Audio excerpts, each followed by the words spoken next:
right. Mic check. Lords, what's going on? Anchorman, what's going on, brother? Hope you feeling better, brother. Thinking about you. Yes, please, everybody stay safe. Wear a mask, man. Be careful out there. No doubt. Alex, what's going on? Keep your TCL safe. Christopher Hart, what's going on? How my levels are sounding, y'all? Make sure I'm sounding all right. Talking to y'all. What's going on? Mostly Martinez from Twitch. What's going on, bro? What's going on? I see you. Let me know how my levels are. So y'all can hear me all right. ChrisLee, I see you in there, man. Salute to you. Let's charge you for the Yo, Stitch, it's not rigged, bro. You gotta stay. You gotta stay to the end. Thank you, Chris. I appreciate it. That sounds good. Turn your mic up a tiny peak. Just a tiny peak. See, I will do that, but then they say my laugh is too loud. And you know how I like to laugh, so. So let's see how it goes. I might turn myself slight. Question: how many people in the chat's heard of Mr. Beast? I'm curious. How many people in the chat has heard of Mr. Beast? All right, let them know, chat. Bosnian? I never seen that name. Bosnian. What's going on? Corey Mosley, what's going on? So yeah, we should have the king rolling up in here soon. I spoke to Brandon. He'll be pulling up as well. You know what I'm saying? Actually, Anchorman says he's heard of him. You know what I'm saying? Yeah, AKW 1 week to the Series X. You know them giveaways going down today. You know them giveaways happening. Make sure y'all took care of Solve. Scrub Nurse, what's going on? What's going on? Yeah, Lucia said, who hasn't heard of Mr. Beast? So they know about. He said, I know my Beast ain't give out TC. Yo, I'm done. All right, Stitch. Yeah, you ain't nice to me when we do switch topics, Stitch, so stop it. Don't try to play nice now. Don't be on good behavior now because we're giving away consoles. Don't try to be nice. Yo, anyway, I'm about to mute because you know King pulling up. And we will get Brandin Tyrrel in here and have some fun today. Big show, a lot of stuff going on. So we will see y'all in a bit.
Lionel Messi, and we are live. Welcome to the Iron Lords podcast, and now live on lordsofgaming.net. Episode number 182. Yeah, hit that refresh button on LogNet, y'all. Y'all can watch it there too. And it's another glorious Sunday. We're back at the round table on the Lord's Day. I'm extremely excited about our special guest, and we've got Halo Infinite losing a top director, PlayStation Plus gearing up for Game Pass, and the Nintendo. What? What you say, King? You hilarious. No, I hear echo. Oh, you hear echo? Yeah. What about? I'm good. I'm good. I don't know if you guys hear anything. Yeah, I'm good. I don't hear it. Maybe it's you can check. I think that's definitely on your side. User error and the Nintendo Direct Partner Showcase to discuss. So we gonna get right into it. I want to introduce a Lord who is not only a seasoned veteran within our games industry, but whose pure passion truly shines in all aspects of journalism and multimedia. Whether it be his balanced perspectives on game development or informative renewal analysis, all done with the utmost professionalism. Introducing the senior editor at IGN and a panelist of Podcast Unlocked, the coffee lord of breakfast, dominator of Unlocked Trivia, and my fellow red and gold 49er brethren. Woo! Let's go, baby. Live from Oakland and kind enough to make his debut into the realm of the Lords, my man, Lord Brandin Tyrrel. How we doing, sir? Good morning. Good morning. You woke now. Yeah, that was a hell of an intro, I gotta say. I appreciate that. Appreciate it, brother, man. You are a lord at what you do. It's only right we show you the proper respect here at the round table. First of all, how you doing? What's been going on with you and IGN, and just what you been playing, man? Oh, things are good. It's the busy season, so we are full steam ahead on a bunch of, next gen is a huge topic coming up. Obviously, big games coming out for next gen. So just lots of work, imagine. lots of work, but it's good. Playing wise, I'm kind of bouncing all over. I'm still messing around with Hades a little bit. Saab is very happy. Saab is very happy with that choice. And it's on my short list. I gotta say, it's on my short list for Game of the Year. So that's what we doing, Brandon. Is that much? Yeah, I agree. It's so good. It's so good. A couple of others to come out I still want to check out, but yeah, I'm definitely going to be looking at that one come voting time. No doubt, man. No doubt, man. So much going on, man. Again, pleasure to have you. We got to get this show rolling. So you already know we have the four horsemen of gaming, those original lords of the realm, here at the round table with our updated, time-sensitive guest intros. My co-host and the co-host, my brother from another mother, the difficult game conqueror, lord of his own world, and the how of the young wolf, my man, Lord Addict. How we doing, sir? Did you just put some random name, Lord of his own world? Man, I feel like there needs. There needs to be like a vote before you just start adding to our names. How you gonna complain? First, y'all say I don't update your intros. Then I update it. And we don't get the intros. You update them, but we don't get them. You don't get no say. No, we don't. What you been playing, sir? I've been playing Watchdog Legions. Actually, first off, I want to apologize for missing 2 weeks. Definitely a lot of stuff going on. One thing I do want to point out to the chat is there's this game called Vigil: The Longest Night. You guys should really go check that out. Yes. Yeah, it's a really good, like, kind of Dark Souls, like Metroidvania type of game, and I think you guys would enjoy that. For whoever that's relevant to, I know a lot of people in the chat don't like those kind of Souls games. Watch Dogs is we'll get to that here in a little bit. Man's hit you with time already. Come on, he just came back. Stop. That has been it, sir. I just want to remind Meds that I have access to block you. So I want you to be very close to that. Shout out to me. Oh wow. Oh, we got somebody to join the room. So soft. Give me a moment. Oh, that's my dude. That's Rain. Yeah. Hold on a second. I apologize. We have Rain G4. Welcome to the realm, sir. Salute. Put the crest Put in the the crest chat. up in there for our brother, man. Thank you for joining the realm, so I appreciate it. Shout out to Gerald Max's Brandon Oakland in the house. That's what's up. Okay. Reppin'. And of course, we have our most technical gaming lord, the solo gamer who lives for the single player selfish experience, and also the Sostradamus, the Lord of Clarity and Patreon of the Iron Bank. My man, Lord Sovereign. How we doing, sir? Doing well, man. Doing very well. Tired, but as always. But No doubt. Working hard. Yeah, working hard. Managed to get in a little bit of UFC and boxing last night. I know King will elaborate a little bit on that. And yes, sir. And then in terms of what I've been playing, I actually got to play something this past week a little bit. So I got like Lord Brandon, I'm playing Hades. Hades is definitely on my short list. Like I said last week, I think as of right now, it is my game of the year. Whoa. It's really it's up there. Wow. So I got to play that a little bit more, and I still suck at it, but whatever. I love it. And then I played the demo for Age of Calamity. And I will just say that I don't like Musou games. It is beautiful. I'll watch a YouTube video and I'll get the lore, I'll get the story. But in terms of the gameplay of a Musou game, and everything that happens in a game is bombastic. Every explosion, every attack is absolutely crazy. It just feels like it's on autopilot for me, and it's something that I just don't gravitate to. So I played it. It was fine. Everything about it in terms of production value seems amazing, but it's just not for me in terms of not purchase. For the sub. We get it. No. It's all good, brother. And of course, we have the Incredible Hulk of this, aka the Excess Gamer. Ooh. The prophet of Xbox, king of the statues, who demands nothing less than that premium experience. It is the leader of the Fraud Alert movement. Ooh. Beloved Lord King. How are we doing, sir? Oh, you know how I'm doing. You saw what it was. Happy Halloweeny to all the people. Hope you got all your candies and hope you check them and make sure the kids, didn't get anything bad from these creeps out in the street. Wow. Thank you for the public service announcement. Yes. Make sure you check the candies for the kiddies. But salute. Yesterday I was watching Javante Tank Davis versus Lito Santa Cruz at the first boxing event that had live spectators in attendance, and it was something to behold. I thought Lito would be able to hold Tank off if he can take him deep, into later rounds. Tank gave him an uppercut that separated his consciousness from his body. It was my Lord. It was knockout of the year. It was. He literally put him under the rope. Oh, he's under the rope. We saw the bottom of the feet. His leg was bent up under his body. He folded up like a lawn chair. He hit him with because in 1 second he was there, then the next second he was not. Jesus. And it got kind of scary because he laid there literally for probably 2 minutes. Lifeless. We don't know if he gonna make it. I said, man. The way he fell, I hope he can move all his limbs. Because and it even scared Tank, because Tank was celebrating across the ring, and he realized that Lito was laying there a little bit too long. And then he got worried. He got worried. That's what's he went over there to him. But I'm gonna tell you right now, if any of you lightweight dudes think you're gonna get in there with Tank, you better watch yourself. No doubt, man. So what you been playing, sir? First I've been watching Last Word. Real quick.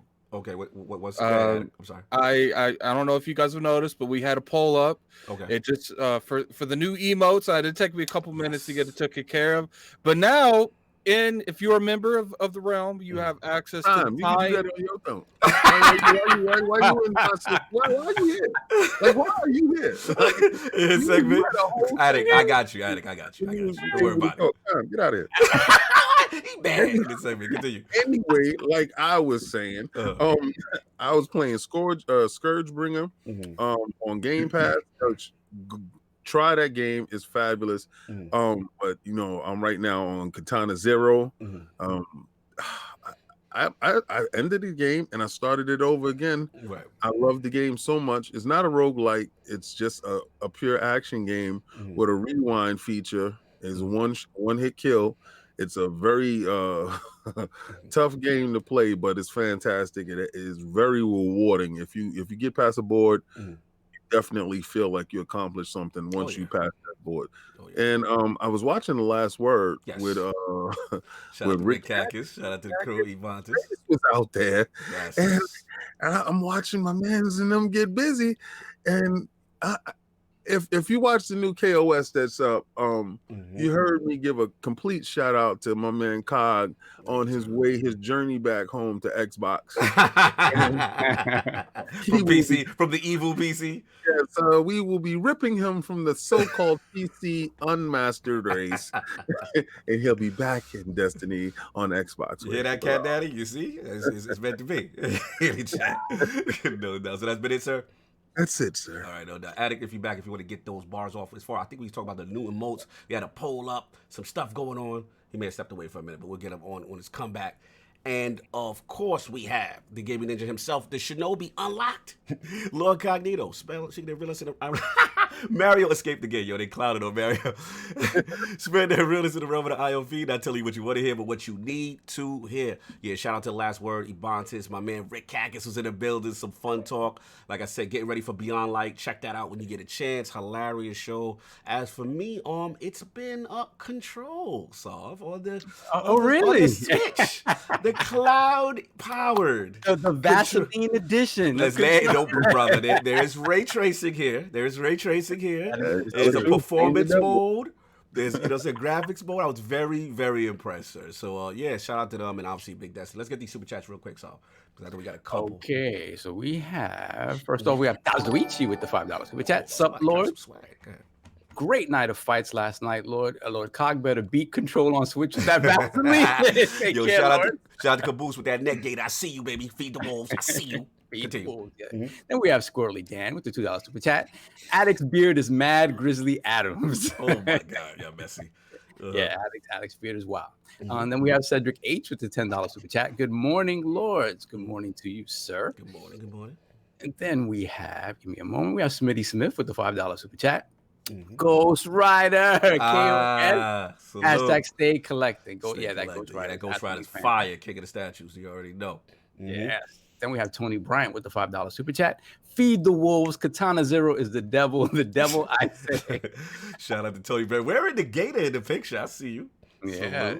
And we have Smitty Smith once again with the $5 super chat. The last word is the best word. Wow. Salute, Lord Cog. Thank you, brother. Much appreciated. You already know. So yeah, we all caught up, man. Like I said, so we got that going on. But yeah, man, we're gonna breeze through. It's that time of the month again. And we here at LordsGaming.net, man, the editorial team. We like to pay homage, to the great writers and the scribes in the realm. We're super proud of what we're doing as a website, and just the consistent growth, the trajectory has been really cool to see, and all the contributions of the writing team. So, yeah, man, it's that time of the month, man. We definitely want to acknowledge last month's most exceptional writer at LogNet, that scribe of the month. So, for October 2020, the scribe of the month is Hector Ramirez, a.k.a. Lord Macho. Put your hands together, man. Lord Macho. King, what is going on? Don't scare the scribe of the month, sir. That's my man. You got Brandon laughing. Macho, my man. Macho, that is not what you win, and this was not planned. But salute to him, man. Lord Macho is amazing. He's a pleasure to work with. He has been killing it with the articles, the walkthroughs. If you want to know about Genshin Impact, man, he's got some tremendous articles right now up on Genshin Impact. Obviously, pre-pandemic, King, you already know we worked with them as far as impacts, outstanding video production. His translation. Remember, and assisting us when we got the Platinum Games interview with I'm gonna tell you, man, he's a rising star. He's definitely a rising star. And recently, you can't with that, man. And recently promoted, to assistant editor. So salute.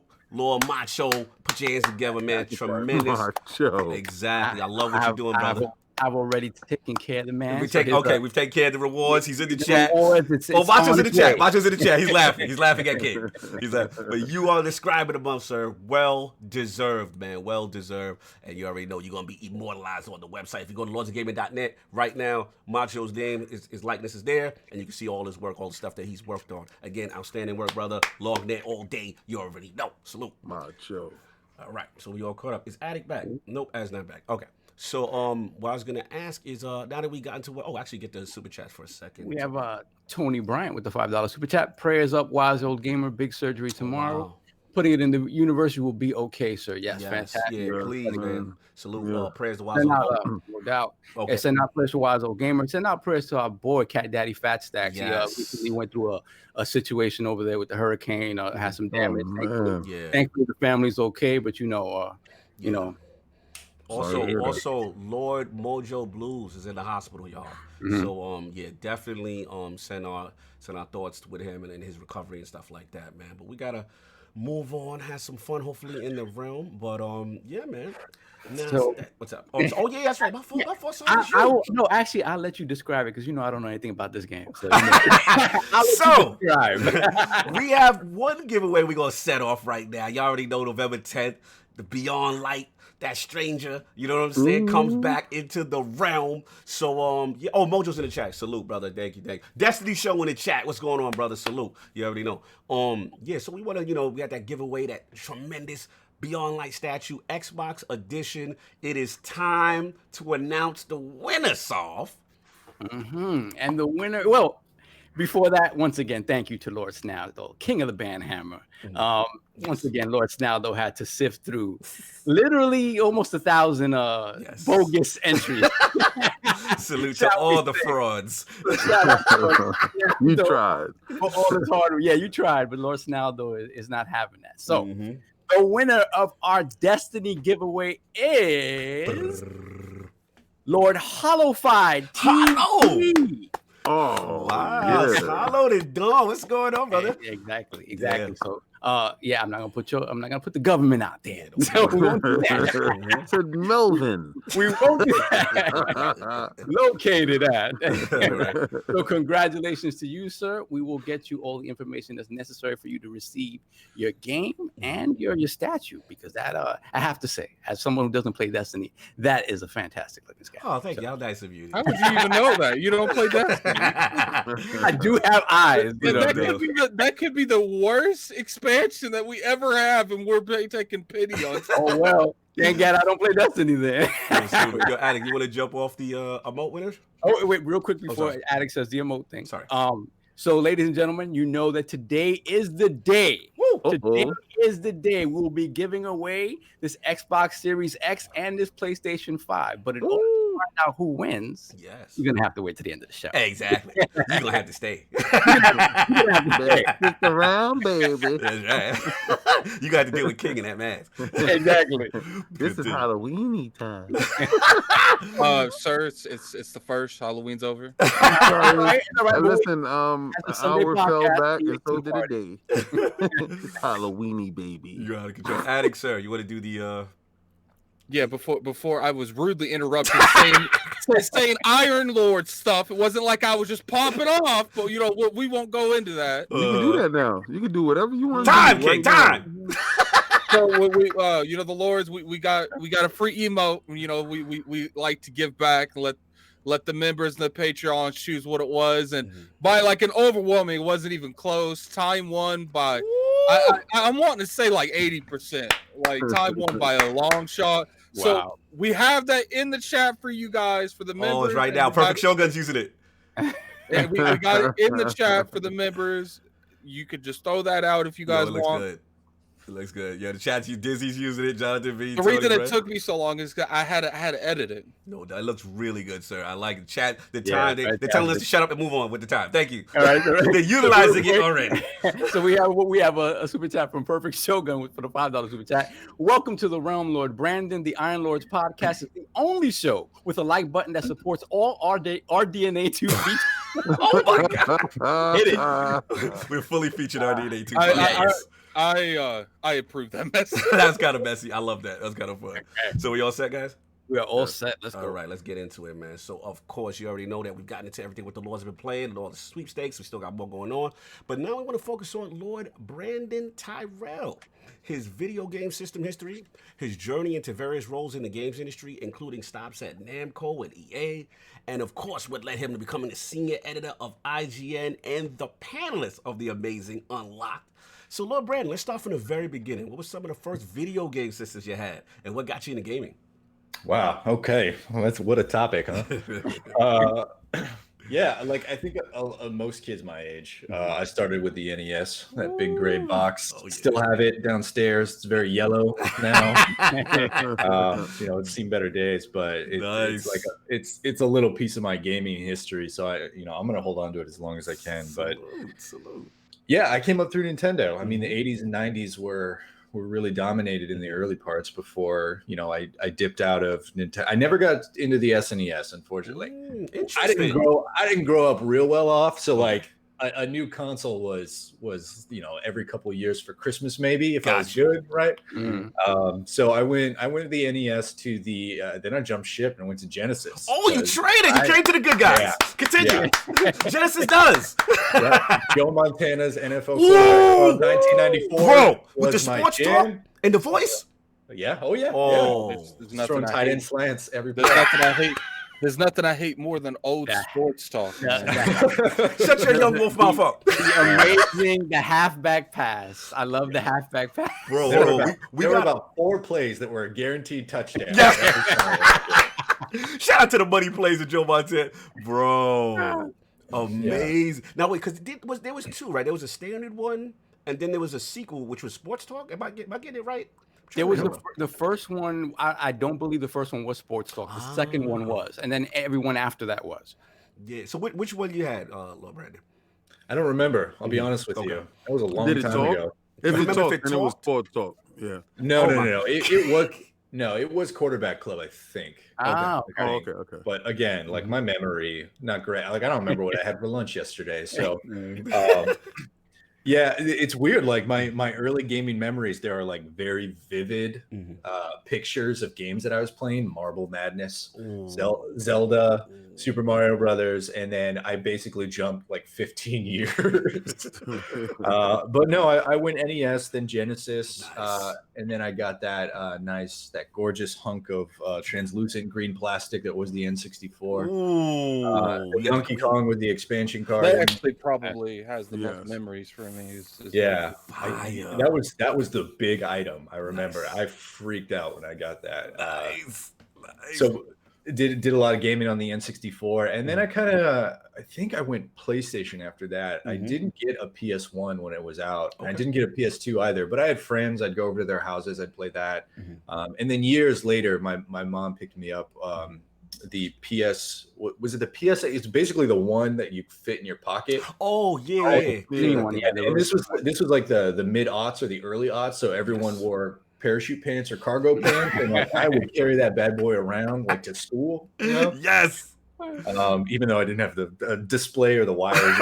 You just had the count. You was good. It's like a security blanket. Yeah. But yeah, like I started getting really into RPGs at that time, so played a lot of like Breath of Fire, Legend of Dragoon, the Chrono series. Oh, that was such good games. Yeah. Oh, Attic approves. Yeah, such good games. I mean, games are so expensive back then, but you get 90 hours out of a good JRPG. So now you can spend 90 hours on fetch quests. Oh God. We'll talk about my WoW history in a minute. Yeah. So PlayStation X, and then I don't recall getting another console until I purchased my first one. I bought my Xbox, the original Xbox. Okay. Yeah. So what prompted you to transition? Because again, they're relatively new at that time, right? PlayStation's pretty much the market leader, and then Microsoft kind of jumps into the game. So what excited you about wanting to get the OG Xbox? Same thing that excites me about Xbox now is the community. Like I had friends who owned one, and I heard tales of this new shooter. I heard tales of this new shooter that you could play locally with your friends on a map called Blood Gulch. And, legendary. And I was like, what is this new shooter? I don't know. It doesn't sound like it's for me. And I had seen the Halo commercials, and I'll be honest with you, I was like, that looks stupid.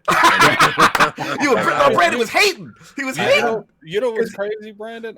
I'm like one of the very few people that I got into the Xbox brand because of Fable. I didn't get into it because of Halo. Interesting. Yeah, so Fable was my next big big purchase. But I got into my best friend in the world, that I knew since I was 12. I was over at his house every weekend, and he had a bunch of little brothers, so we always had 4 people to play Halo on. And so it was just Blood Gulch, Battle Creek, like all of these amazing maps. Hang 'em high. Oh my god! And this was it Lockdown? I want to say, or was that Halo 2? No, it's Halo 2. Okay, but this relationship went on forever. We would play local Halo through 1, 2, 3. So there's just a lot of really, really good memories for me. And then I'm a big I'm a big fantasy nerd. I'm a big role playing game nerd. So like Fable came out, and I was like, I remember the trailer, and I've talked about this on Unlocked before. Yep. It's just sweeping camera coming down. It's like, welcome to the world of Albion. And I'm like, I'm in. That's all you did.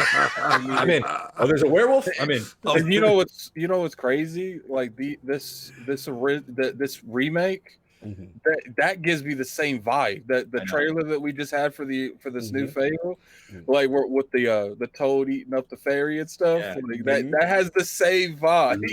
I cannot wait to see gameplay, because what really sold me about Fable was the setting. It's a fantasy game, but it was Western, right? Like I was able to connect to it in ways that I couldn't really with JRPGs. I find JRPGs to be very character centric, and that's sort of one of the hallmarks of them, right? Whereas Western RPGs tend to lean a little more towards immersion, like you see with Skyrim. Yes. So with Fable, like I remember and thinking back, like how dumb I was as I'm thinking back, and I'm like, wait, when you get cut in the face, you get a scar? Yeah, that was revolutionary. Next generation. Oh yeah, dude, that was a big thing. Yeah, and like you go evil, you get devil horns. You go good, you get a halo, and like these small little gimmicks. I remember thinking just like this is the future. Guys, I remember Peter Molyneux. Like I remember him talking about it. I'm like, oh my god. I remember the first time. I remember the first time I played Fable, and I went to the Chapel of Storms. I think that's what its name was. And they said I got to sacrifice people to get like a legendary dark weapon. I'm like, what are they doing right now? I'm ready to get followers. You had to get followers, take them to that place and sacrifice them to be able to get like the dark weapon that was in it. Jesus. Yeah, it was dark. It was dark. And that game was a lot more adult than people remember. Like, and shout out. I mean, I know he gets a lot of crap sometimes. I'll never forgive him for Milo and Project Natal, but he knows how to sell. Peter Molyneux, he knew how to sell that thing, man. Like, he was the face of these games as far as the presentation. I remember those trailers, Lord Brad, like you were saying. It was revolutionary for its time. It did a lot of things. You know what I'm saying? I completely agree. So Fable definitely had its mark for you on the OG. Yeah. And Peter Molyneux, I mean, you're right. He was excellent at selling his vision. I think he's an excellent salesman and a really innovative sort of kind of design mind. Yeah. But there were some elements where it's like, you're going to care about the dog. And spoiler alert, I didn't really care about the dog. I was sad when the thing happens. Are we worried about spoilers? So we're worried about spoilers. Attic, is that approved?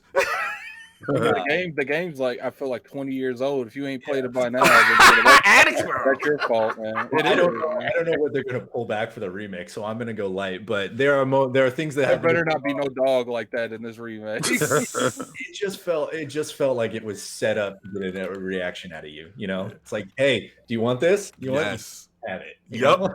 Yo, shout out to Hyde in the chat. Debauchery achievement. Oh my god. Yes. Funny, man.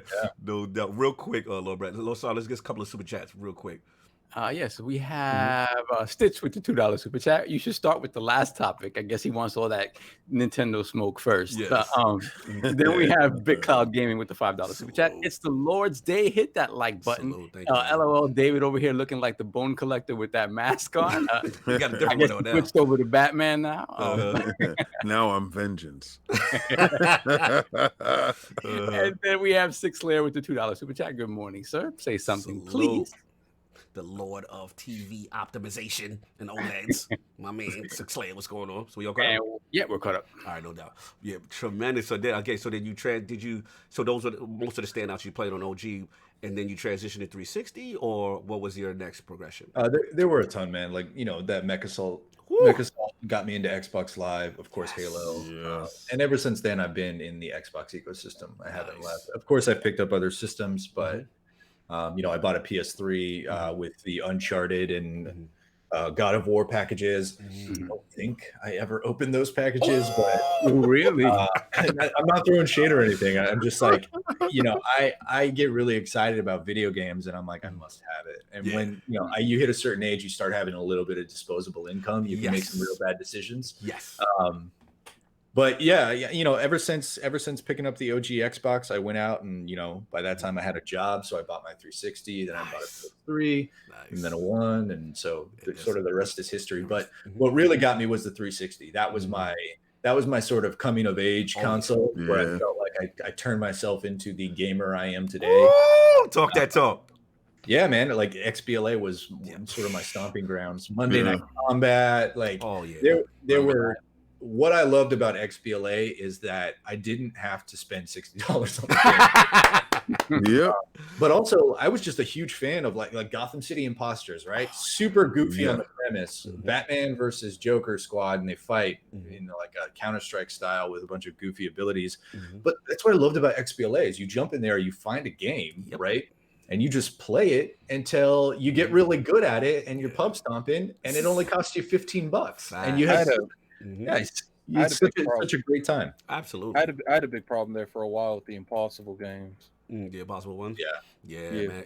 Lord Brandon made a good point because, what I loved about it too with the blades and the way the interface was on the 360, I felt it was more accommodating to those smaller indie titles and stuff got a little bit more visibility. And like you said, you find out, remember what State of Decay, I remember all these like games that, you're just like, what's this? And you just plucked out a little bit and it was just like, wow, they're so amazing. You know what I mean? So I definitely can relate to you on that. There's definitely a discoverability issue, right? Yes. There are more games released this year than there were last year than there were the year before, and it's going to keep going. So it's tough. And you also had great promotional things like Summer of Arcade, right? Yes. Yeah, that was the fun part. I loved Summer of Arcade. King with the best. Every time I look over. You enjoyed that, King? Boy, Summer of Arcade. We used to wait for the summertime to pop up, and we know what games was going to pop into the arcade. Hell yeah, it was. They were big too. They were big. What was it? It was 2 a month. I think. Yep. Limbo, Shadow Complex, Castle Crashers.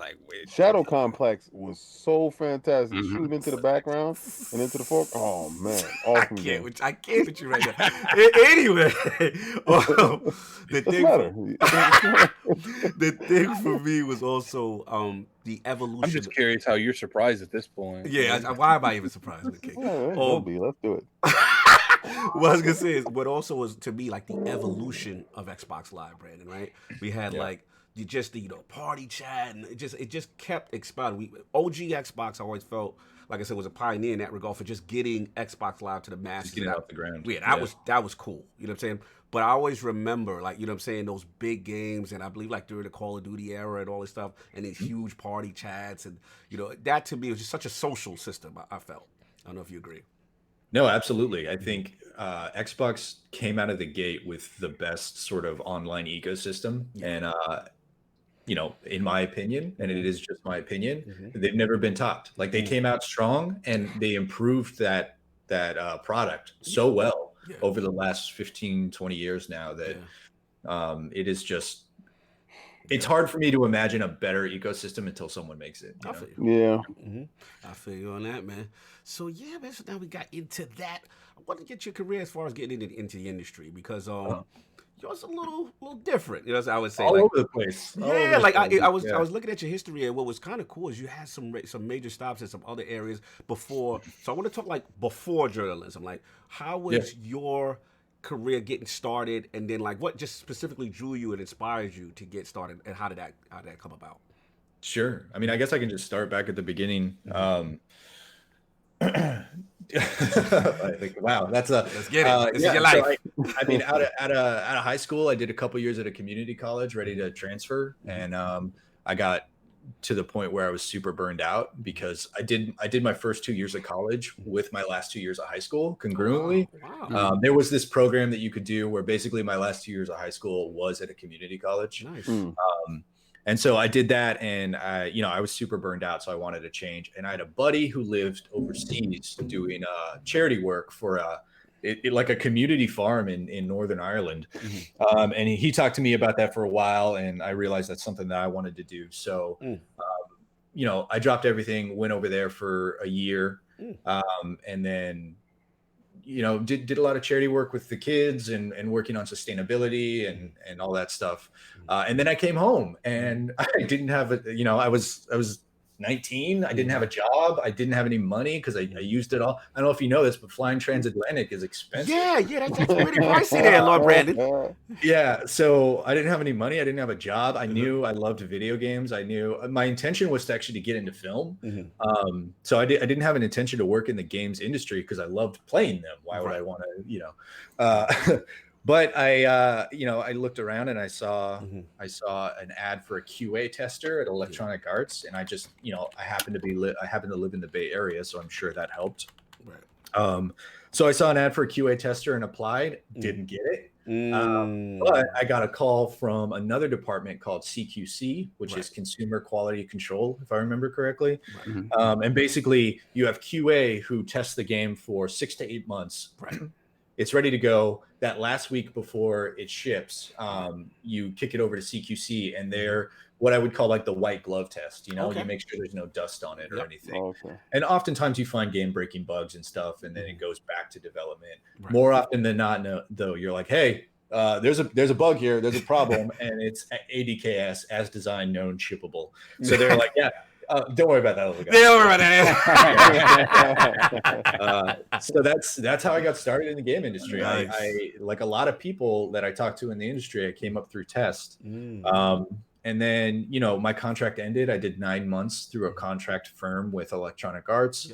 And a lot of companies do this in order to make sure you're not a full-time employee. They have your contract on term limits. So once 9 months is up, you're 3 months off, and then you can come back and work again. Because they don't want to give no benefits and no full benefits, time. We know the game. no I've come from that contract life, brother. I know about that. Yeah. So you was hustling. Continue. I was looking for work, and if I can play video games and work, I'm gonna do that. So during my 3 months off, I saw a spot at Namco Bandai, which is in San Jose, about 30, 35 miles south of Redwood Shores, where Electronic Arts is. So I applied to that and got a job there. And within a year, I made lead tester. And then a little while after that, I made associate producer. Nice. So I moved over to the other side and did that job. I got to stop you for a second because I'm a big Namco fanboy. Were you working on any? That's an understatement. Were you working on anything on the Tekken series, sir? Just curious. So here's a fun thing. I actually was working on the mobile division. So Namco in the US had NB, and I apologize because the acronyms have changed about 6 times since I started. So at the time, I think it was NBGA, Namco Bandai Games America. I worked for a subsidiary called NNAI, Namco Networks America Incorporated, which was the mobile division. So basically, we would create mobile games. And I'm not talking like smartphone, because this was before that. This was before. Yeah. This was when like Paris Hilton and her T-Mobile sidekick were all the rage. Oh god! Damn. So yeah, we would take like Pac-Man, Miss Pac-Man, Super Pac, Dig Dug, Galaga, like the Big Five. The Big Five. Along with some other smaller things. And we would port them to basically 3,000 handsets, right? And so my job as a lead tester was my team would test out certain games on a couple hundred handsets at a time. Fair enough. Then when I moved over, my job was to take those reference games that we made on like 5 different cell phones and then port them out to very similar cell phones. So I didn't touch the console side. Gotcha. I was all mobile. On the mobile side. No doubt. Yeah. No doubt. We were actually in different offices, but I believe they've since consolidated. That's awesome. So then, like I said, you're doing that. Now, again, such a unique history. how did the transition to journalism start? Like, this is just so mind blowing. Yeah, that is a pretty big change. Yeah, like you've got all these pockets of experience in these different areas. So how did that happen?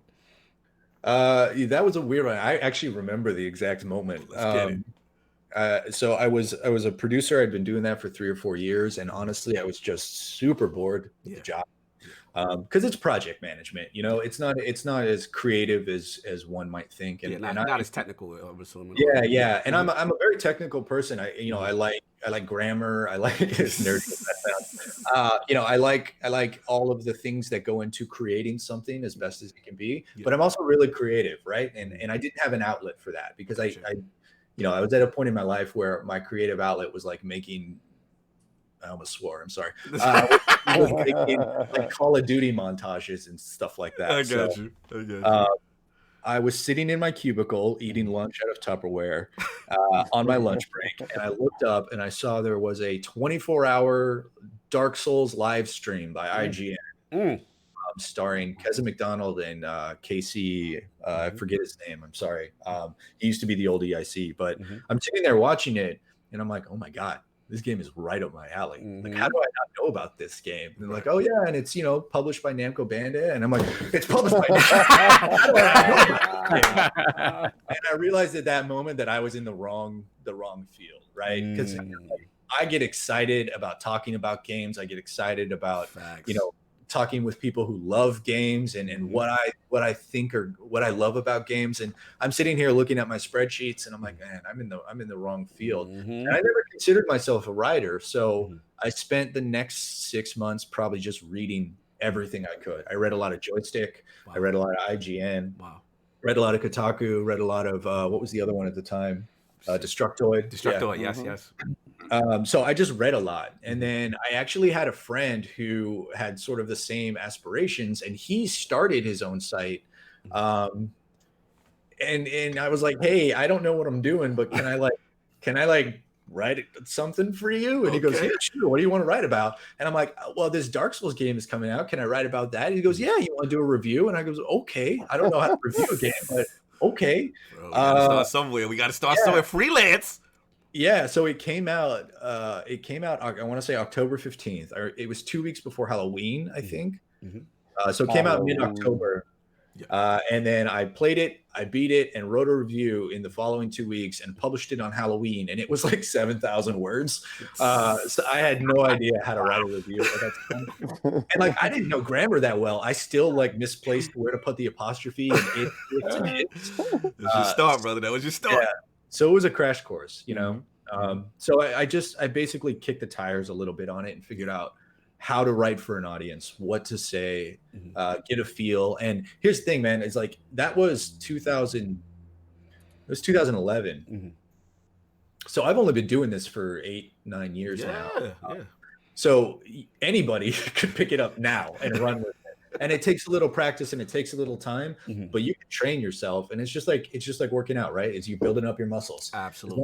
As long as you are constantly reading, constantly trying to improve the craft and looking things like imitation. If you see something that's good, why is it good? Read it, look at it, figure it out. So that's what I did. And then Namco was going through a very transitional period at the time. Budgets were being slashed and all that. And my boss came up to me and was like, hey, we're going to reduce some workforce here. And at that point in the conversation, I kind of had a feeling I didn't really want to do this anymore. So I had a pretty heart-to-heart conversation with her and was like, look, I don't think this is what I want to do. I'm good at it, and I'll continue to be a producer for you. But my goal is to not do this as a career. Fair enough. And then I got laid off. So well, since you feel that way, let's transition you right into this unemployment. She looked at him and said, exactly. Young 20-year-olds don't know what they're doing in the workforce. So I got laid off, but in hindsight, it was a blessing because I got a modest severance package. I didn't make great money, but I got a modest something to hold you down. Yeah. It gave me about a year of eating top ramen and just getting by on my rent. Bro, the struggle was real, Brad. I could feel it. Yeah, it gave me about a year to really like dig in and be like, look, if I'm going to do this, I got to do this full time, right? Like, and this is not. I do not recommend going this path. Like, don't quit your job. Don't give up your security, your safety net, your security blanket. It's not smart, and I don't advocate for it. But it allowed me to spend the year that I needed to really kind of like turn myself into somebody that could write for an audience and create content and figure out how to speak. Because I was always an extroverted person, but I didn't know how to effectively communicate my thoughts. And it just took like a lot of reading, and it took a lot of, it took a lot of reading other people's work, people who are better writers than I was, people who are still better writers than I am. And even beyond just the ability to write, it's the ability to think, right? Absolutely. It's like, how do you communicate what you're trying to say in a way to make someone understand it? Exactly. This is tremendous. I don't want to gloss over it because, obviously I know you're advocating for people to give up security, but at the same time, what is commendable is you realizing internally what you were doing while you were comfortable financially wasn't where your heart was. And the minute you saw that Dark Souls thing, the minute you saw like something inside you picked up and say, no, okay, that excites me. That's what I want to do. So there's value in that, right? Because at the end of the day, you do have to follow your passions if it's, feasible. You know what I'm saying? You definitely follow your passions. And one thing that's cool is, like I said, you took that time because you had the time to then build yourself up, get that skill set popping, and then make yourself presentable. So then how did that transition now into IGN opportunity, like popping off? Yeah. So that was a long period. And I almost quit, actually. I almost quit writing because I couldn't see a path. It's hard. I couldn't see a path how to make money, how to make a career out of this. And like, I was getting to the point where I was borrowing money from my parents at that point in order to like just try to stave off having to get a job at Safeway. And I applied at grocery stores and Target. And like, I was just looking for a paycheck while I tried to continue to pursue this. But like no one would hire me. Like they said I had too much experience to stock shelves. Don't you hate? All right, can we side note? I'm 6'1". I work out. Like I can lift boxes and put them on shelves. Like that is in my skill set. You're overqualified. Dude, I feel your pain on that. That's they feel like if you're like way overqualified, you're just going to be like an extremely temporarily worker that is going to leave in like a month. So that's what they said too. It's like they're looking for somebody who's more long term. Yeah, so. But it still sucks. The stock shelves. Let's point that out. I know, right? Like it still sucks though, right? Because it's like, damn, like I qualify for this. I'm telling you I want this. Yet you are saying no. Your skill set is too immense for this. I think it's more just like, hey, it's the second you get he touched on it perfectly. The second you get a better opportunity, you're gone, and then we're gonna have to train. Let's be real. Like a lot of times in that situation too, you might take their job, so they ain't trying to have you in their position in a couple years. Oh, he's overqualified. When I mess up, they might look at him. Like, I wasn't gunning for shift manager. You wasn't trying to be that dude. I just wanted to stop eating top ramen. They don't know that. Yeah, that's true. I mean, Others brings up a good point. Like, what do you do at that point? And what I basically did was like, as much as I hate to have done it, I borrowed money from my folks. And then I did everything I could to try to get a job. Fortunately, at that point, I had something resembling chops, I want to say. And I started doing the most important thing you can do if you're looking to get into the industry, which is outreach. Yeah. It's networking, it's outreach, it's finding where the opportunities are. Because I'll be honest, there are people who will do this job as good or better than I can, but they didn't reach out, right? Like they don't know where to go and where to look for that. So we always, we always preach that because it's just like there's a lot of individuals that like kind of want to maybe they're a little bit like shy in terms of like being around crowds and stuff. They don't like going to these events and stuff. And I always be telling people, I was like, you'd be surprised how many doors you open if you go to those PAXs, you go to those E3s when you can. Networking, brother. But continue, like you're dropping some gems as far as that whole networking and just make yourself available. Shout out to Anonymous, get that net gator, feed the wolves. Continue. Sorry. Yeah. So at that point, I just needed a body of work to show people that I knew what I was doing. So I started writing. I did what I also don't advocate for. I started writing for free. I didn't know what else to do at the time. Yeah. I don't think you should, but it would be a lie to say that it didn't benefit me, because Absolutely. it got me bylines on websites. So I think everyone's creative, creations, I guess, are valuable, and you shouldn't just give them away. But at some point, you are going to need a byline to show somebody, to show editors. That body of work. I started writing for a site called XBLA Fans, which was, excuse me, Sorry, brother. I had coffee. It's all good. I started writing for XBLA Fans as, just a contributor, no salary, anything. Kind of wrote for them for a year, started taking on more and more things, which will go into a next point I have. But like graphic design, I started doing like weekly columns, and I eventually, worked my way up. I eventually had been doing it so long that, they started giving me like a small weekly stipend, and it was nothing, but it was like, it was my first job. Like, somebody paid me to do this, and that was the moment, right? Like that was the moment. Finally see some form of income. I can do. If someone will pay me to do this, another person will pay me to do this. Exactly. So then I kind of smelled blood in the water and just started. I hit up What Culture. I started writing reviews for them. Nice.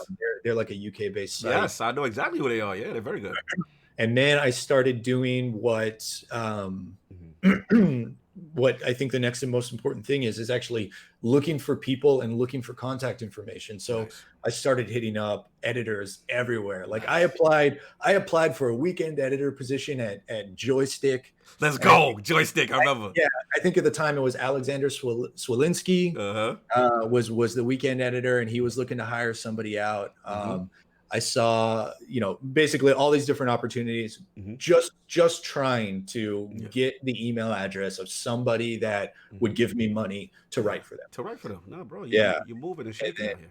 Yeah. And then IGN put out a call for freelancers, and I checked it out. And, I read through the thing, I filled out the application, and they're like, we need a writing sample. Please write these 3 stories in the style of IGN. And what I did was basically I read probably 85 IGN news stories that afternoon. Study, did your homework.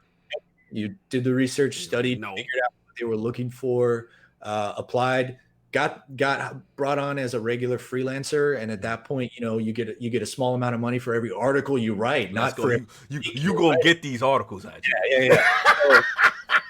So I mean, I came in the same freelancer class as Seth Macy, who's the executive editor of commerce at IGN now. Nice. There's a couple other people over at IGN that came up sort of around the same time I did in the same class. So it was. I always hear Andrew Goldfarb's always like, that was a good class. That was a good. I like that. A lot of us converted. I like that draft. Yeah. So I wrote freelance for about a year, and while I was doing news stories, I was just like, hey, you need any other work or anything? And that brings me to the second point that I wanted to make, if you're trying to break it in, which is make yourself invaluable. Yep. Right. There are a lot of jobs in this world that people don't want to do, but they need to be done. And if you are the type of person that will say, not sell yourself short, but if you're the type of person that will say, I will do that job, or I will take that for the team. For me, that was transcription work. I don't know if you guys are familiar or do a lot of transcription, but it sucks. It is the worst, bro.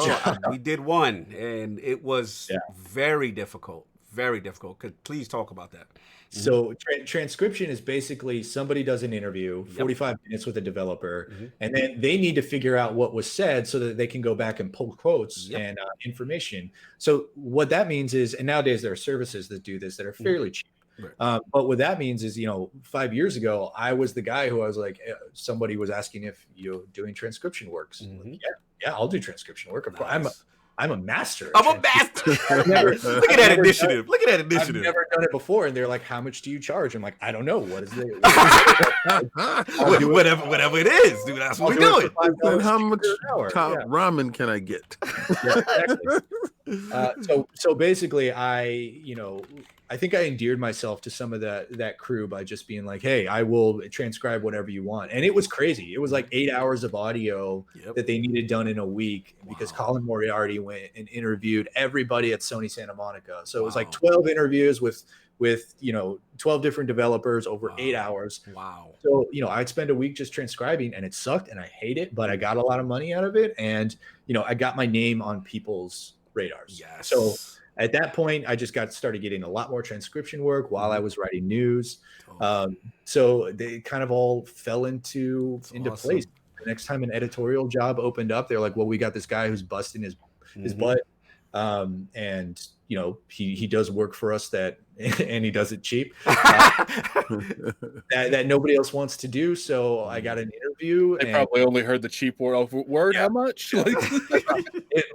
My price tag was 100% of the reason. But, I got an interview. I showed up in a full suit. Oh, you had the full suit? You guys get tie guy Travis mode? Yeah. And did the interview, and the rest is history. The rest is history, brother. Listen, man, tremendous story. First of all, the determination. I love that. I love, like you said, what's invaluable is making yourself invaluable. You know what I'm saying? Yeah. Just and totally putting yourself out there, taking initiative. Even when the opportunity necessarily, they were asking you to do something, like you just, hey, I could do that. I could jump in, so I can give that a shot. And just kind of learning on the fly based on your initiative. Like, that is super cool. And then look at you, man. IGN editor out here moving and shaking. One of the top opinions out here. A lot of people would have done that just one transitional word. And be like, yeah, this is for the birds. I'm done with this. I'm not doing this ever again. Yeah. But just make yourself reliable and show that you do good work. And even if you don't care about what you're doing, treat it like it's the most important thing in the world. Exactly, man. That again, so many gems there. A lot of things we can pick. So I want to get into also, where the realm, obviously, most of us were familiar with you, is obviously the amazing podcast Unlocked. You know what I'm saying? So shout out to the team, the legendary Ryan McCaffrey, who we've had in the realm. Salute Ryan, of course. You know what I'm saying? Lady Miranda, who also had recently. Yes, of course. Okay. And of course, Destiny Game, my Destiny brethren, man. So obviously one of the top Xbox podcasts, and just always tune in. Every week. Sorry I missed you because I took your spot that day. Well, my appearance. No worries, man. No worries. No. It was an opportunity to continue. Yeah. I'm glad. I'm glad that you were on there. I'm glad we were able to get you on. The weird thing about Unlocked is these days, as we're all getting higher in the company, we have more responsibilities and more things to do. So like half the year, I'm planning E3 and Gamescom, and I just can't. I can't be on. So I think you're Gamescom that week, right? You doing that? Probably, yeah. What is time anymore, dude? Like this year is. Was it yesterday? Was it last week? Or was it 6 months ago? It's all one thing, man. But salute. Turn around tomorrow's like E3's next week. What? I wouldn't be surprised. Bro, salute to you on that because again, tremendous podcast. Had a fantastic time. So what led to that opportunity of becoming a panelist on Unlocked? I don't really know. I can't remember. It was a gradual transition. Ryan and I kind of hit it off immediately as soon as I joined the company. Nice. Because he and I both love Metallica. I saw the concert pics. I did see that. Continue. Yeah. We're both Xbox, and me coming from like XBLA fans and really that XBLA ecosystem, and Microsoft being my main console, like we shared stories, so we hit it off a lot. But like any junior at a role, right? Like I was waiting for an opportunity. Absolutely. And he kept asking, somebody was out, hey, do you want to be on Unlocked? Sure, yeah, why not? Nice. And then over time, all the good people left, and then stop. And then I got a spot. So I guess the moral of the story is patience. You're way too humble. Outlast everyone. Outlast. He's like, sooner or later, people is neither going to get fired or they're going to get bored and leave. Just wait. My God. Persistence is everything. Y'all are savage.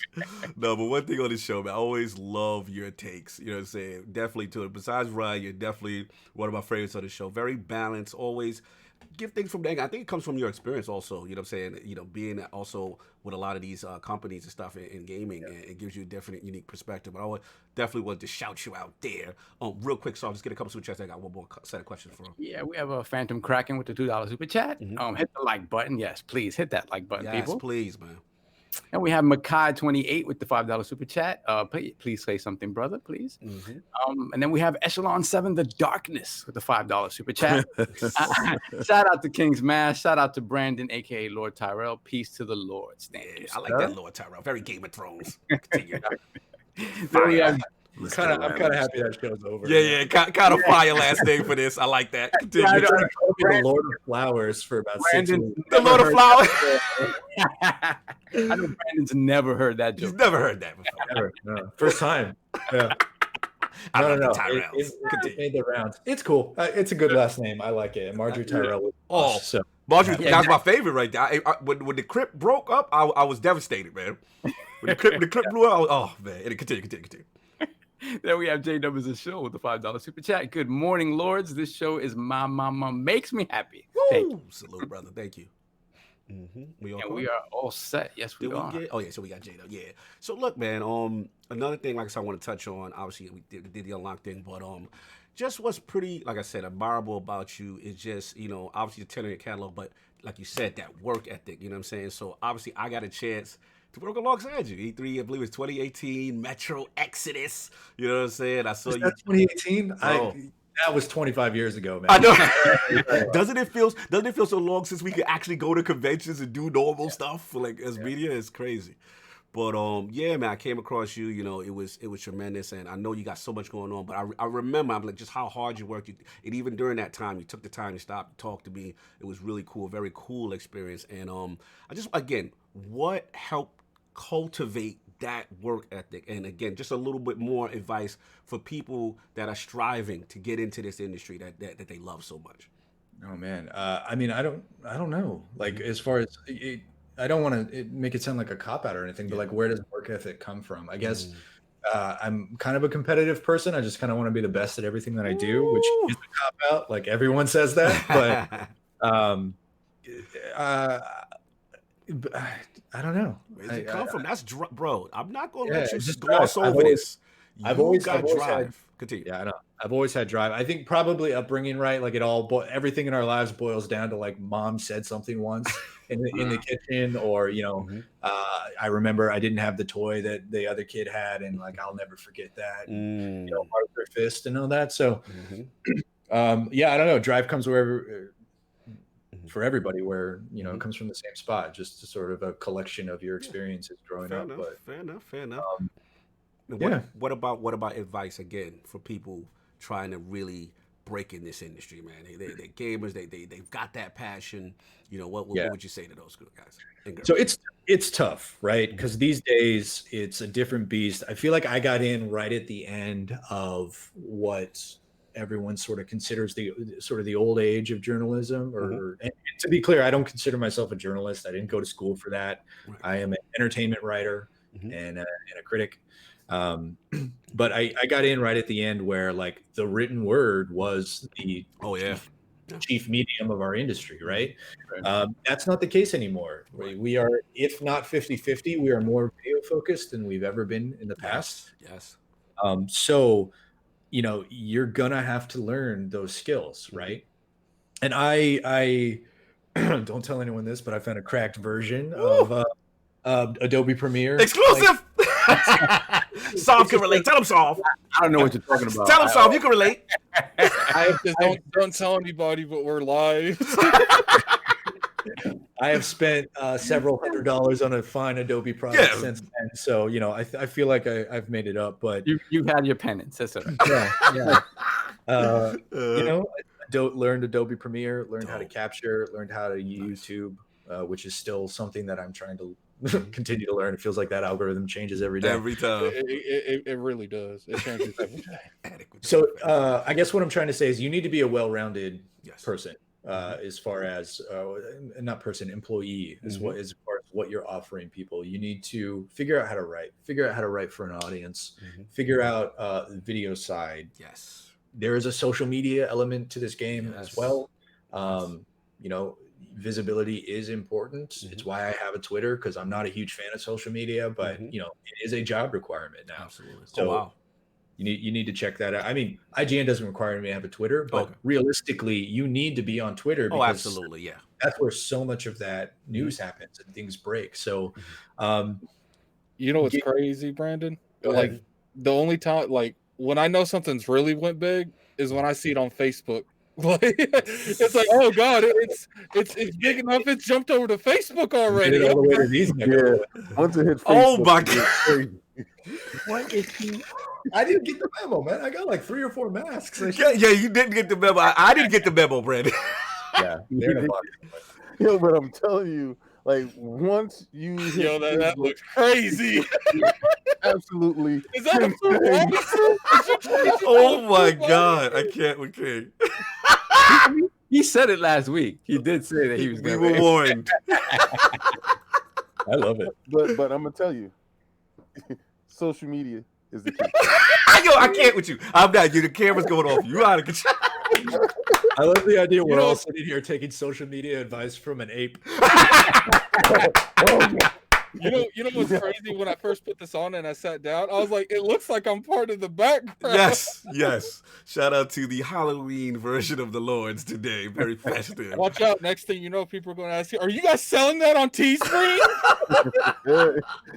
hey, for the right bucks. I can't. Moving along, man. Oh my god. But again, dude, tremendous advice, tremendous history, man. What a cool journey. Very inspirational. I love the grind, brother. Love the grind. I can't with King right now. But anyway, we've got to ask the question that we ask all those in the round. Lord Brandon, I need your top 5 video game or franchises of all time. No pressure. Yeah. None at all. One better be Legend of Zelda. No pressure. Good one.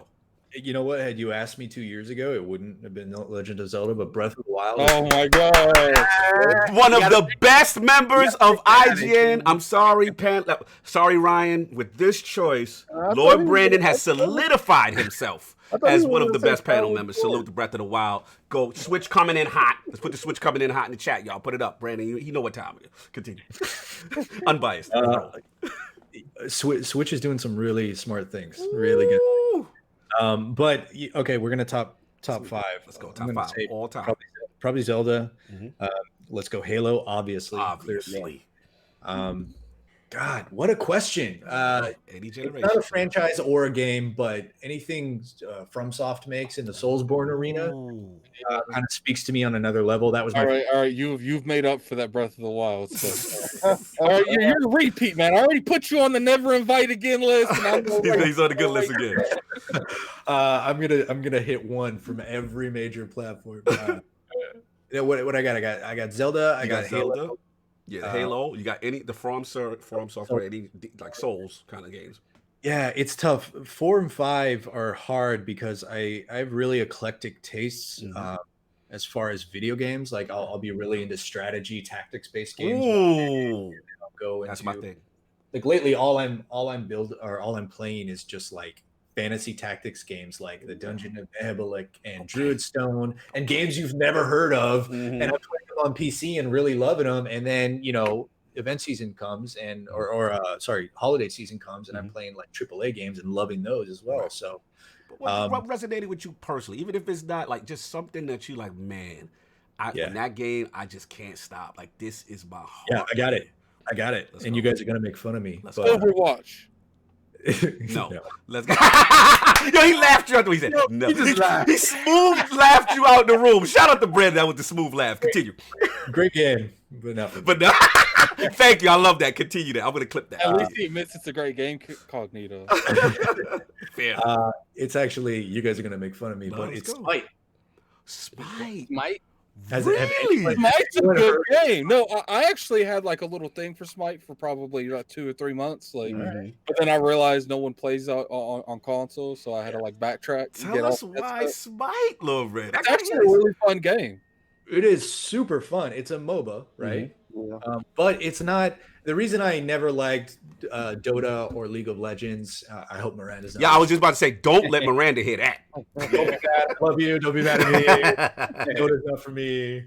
The reason I never got into top-down clicky-click stuff is because it feels like Top-down clicky-click. I like that analogy. Continue. it feels like micromanaging to me, whereas Smite is third-person, sort of elevated camera. Yes. Like, sort of three-quarters isometric, or not isometric, but three-quarters over the shoulder style. Mm-hmm.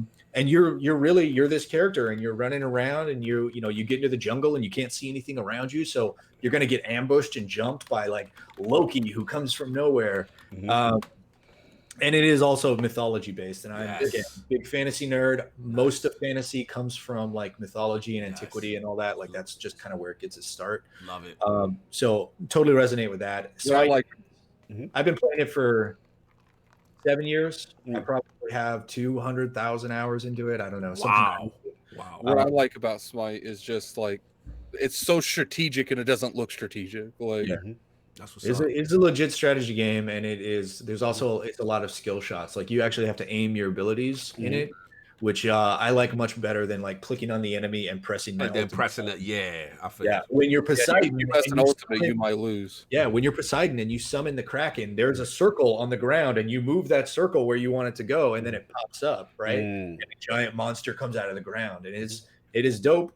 I fell in love with it the second I played it in beta, and they're at like 102 characters now or something crazy. Shout out to Smite making the list for the first time. Brand, like what I like about certain games is when you play certain games, you have to play with like the at least the high tier characters, the biggest character, because you got to know what they're going to throw at you just as much as they got to know what you're going to throw at them. So when you're facing Poseidon, you're like, I gotta keep in mind he might summon that thing on me. I mean, it's the same thing with any MOBA, right? Like the most important thing is knowing what your character does. The second most important thing is knowing what your opponent's doing, right? So learning 100 gods is daunting. But I think Smite's onboard is really, really good to get new players into it. And that, again, that camera angle it makes it much more accessible. So Smite is going to probably anchor my number 5 spot for the rest of my life until it goes down. I'm having trouble with a 4, so maybe somewhere in this conversation it'll pop up. It'll pop up. I mean, you could pick something recent, maybe for 4, like something maybe this year that 80s. All right, let's go. That was because I put that was your GIF for the show. Yeah. No doubt. Yeah. I'm sorry. Are we on the GIF side of the fence? Oh yeah, I forgot. Oh. I don't know about that one. Yeah, I forgot. Yeah, I didn't know that we were jiffing around. Yo, he's killing me right now. He's killing me. As well, he should. As well. Oh man, I'm never gonna hear the end of it. I know. Apologies. Anyway, tremendous fun, brother. And the last question. The favorite console of all time. No pressure. Past the present. 360. Woo! Yep, I knew he was going to say that. Yeah. Kong. King Kong approves. That was the first time I could play video games with my friends, and we weren't sitting on the same couch. Factual. Change the I game. would say if you're actually logical about your favorite system, most people would say the 360. It really did change the game. Like the 360 started the modern era of consoles. Absolutely. Where it connects you. It allows you to do whatever you're looking to do, whether it be media or entertainment and games. It changed everything. Like completely agree, brother. Well, it shut down the whole social dynamic. It changed the way. I can't with the Mario fam. Where's Mario? Hold on. Where is It's in his hand. That's for Mario. I know you keep playing around. It's gonna wake up like Annabelle. You're gonna have a problem. Kid, you are now gonna be bad. How we interacted with each other, because before we would go to each other's houses, but then once we got Xbox Live. Yo, man. All right. I feel like you're being so extra with Mario right now. Nintendo about to shut us down. Right? He's about to get shut down for Nintendo. Moving on. Let's get rubbing his nose. Yo, tremendous history, brother. Oh my God, can't even imagine. Like I said, just again the drive and of course you gotta hang out for a little bit. I don't know how we do it on time, so that we can keep us. Okay, cool. Just want to make sure. So we got to get into last week's poll results. They are in, and to the people who have spoken. Chat is laughing at King. He said, "God damn it, King." Last week's poll results are in, and the people have spoken to the question: With both next-gen consoles steadily approaching and now in the hands of the media, which specific technical aspect of next-gen consoles has you most excited? The winner of the four-way ILP poll at 44% was the 60 frames per second and pushing to 120 frames per second games group. Coming in at second at 33% was raw CPU and GPU power. Coming in at third at a very close 16% was NVMe SSD load times. And in last place at 5% was the Petty Lords. I don't care. Too many people are excited for paid remasters and back-compat launch games. Shout out to all those in the realm. Lord Sovereign, the frames have won, sir. As well they should. The fraps, I mean, listen, if you're a console gamer, consoles have always traditionally been built to focus on picture quality, right? Mm-hmm. Picture quality, resolution. You know, the selling of brand new TVs kind of goes hand in hand with consoles. Mm-hmm. This is the first time we've had CPUs in these consoles that can really realistically push these type of frame rates. Mm-hmm. You know, we've seen it. We've seen it here and there in certain games over this past generation, but never anything that you can say like it's almost a new baseline, right? Although, you know, some of these cross-gen games aren't really hitting that, but Right. I think as we go further into the 9th generation, it's going to be that. So that's exciting because that's the one place where consoles never really could touch PC, and we're sort of blurring that line. Yeah, absolutely, man. Yeah, so we gonna get into it, man. Get these topics popping. We have actually one super chat that we please missed. get that super chat, sir. We have Simon Brandy with the £5 super chat. Great show. Brandon got to get King David on Unlocked when Phil Spencer is on next. Not with these suits he got on. Yo, Phil's a hard get. That man isn't doesn't have a lot of free time. Exactly. They love you guys. Brandon is a top bloke too. Salute. You already know that love for Brandon. What else we got? We got one more that jumped in. Fastback with the $5 super so chat. Iron Lords are always fire. Playing Watch Dogs Legion today on 1X, now soon on Series X, but on my no shame 4K TCL. TCL preferred. I like how you put that. Preferred. No doubt. That is not approved. Attic, you were saying before we start the topic? So let me go ahead and the Lords want to give back a little bit. So this one right here, I'm going to do a couple giveaways on the members in the Patreon, but right now I'm going to do a giveaway on the actual chat. All right, and I'm going to ask you guys a question. Let's go. Every year, the Lords do a bend the knee on the video game awards. Yes. Who won last year? First one in that chat will get a code. That's good. Yeah, that's a good one. Well, I don't even remember. He said I don't remember. Easy. Easy. What do you mean, bend the knee? Yeah, when we do the Game Award votes. So who actually won? Remember, we were like, out of us, who won? Out of us Lords. Oh, yeah, I know the answer. Thank you, Saul. No, I only said it because it was already in the chat. Just to clarify, you did win it because I don't remember either. Yeah. Why would you ask that question? Obviously, I could just ask you guys. Oh my God! Have we determined the winner? Yes. Yeah. None of your business won. All right, none of your business. Salute, man. Make sure you hit him up. You know what I'm saying? Yeah, Schnitty, thank you for voting for me, but I did not win. So I'll be killing them polls, man. King, no, I did not win. So look, man, we moving on. We all set Addict with that one? Yeah. All right, cool. And none of your business, please contact Addict and his DMs on Twitter. You know that information. When he said none of your business won, I was like, what? That's rude. How rude. Look, yeah, Kai, we're folding our own giveaways. Yeah, I know. So look, man, let's get right into it. Hot topic right now this week that it dropped down. Halo Infinite losing another top director, man. Shout out to Lord Jason Schreier, who we've had in the realm before. He's one of the first to break the story. Yeah, ChrisLee. He had oversaw a production at 343, no longer working at it, and he was the second top director in the project to leave in the last 2 years. And then basically, I believe before that was Tim Longo and then Mary Olsen, and basically that at the time when they were replaced by ChrisLee, the vision and the production of the game went to him. So now, ChrisLee made a statement. He stepped back from Infinite and looking forward at future opportunities. I believe in the team and am confident they will deliver a great game. And now is a good time for me to step away. King is laughing. With the second director now leaving at Halo Infinite. Let's start this off with Lord Brandon. Like, how confident are you in Halo Infinite's direction? And then the second part is like, how do you think they should handle, release? Especially, I think Phil recently made some comments about hinting, potentially, just hinting out, separating multiplayer and single player. So where are you at with this whole Halo Infinite thing, Lord Brandon? I'm not super confident, if I'm being 100% honest. Let's go. That team knows how to make a video game. That team knows how to make a Halo game. Mm-hmm. I believe that the delay is going to be for the better. Mm-hmm. We know that they brought in new directors, right? Like, we knew that was going to happen. They brought in a little bit more experience to, Mm-hmm. Maybe lend that veteran status to get everything over the finish line. Right. I think what they showed off Mm-hmm. probably, and the reaction that they got probably justified the fact that they need a considerable amount more time. So I'm not expecting to see Halo until like holiday 2021.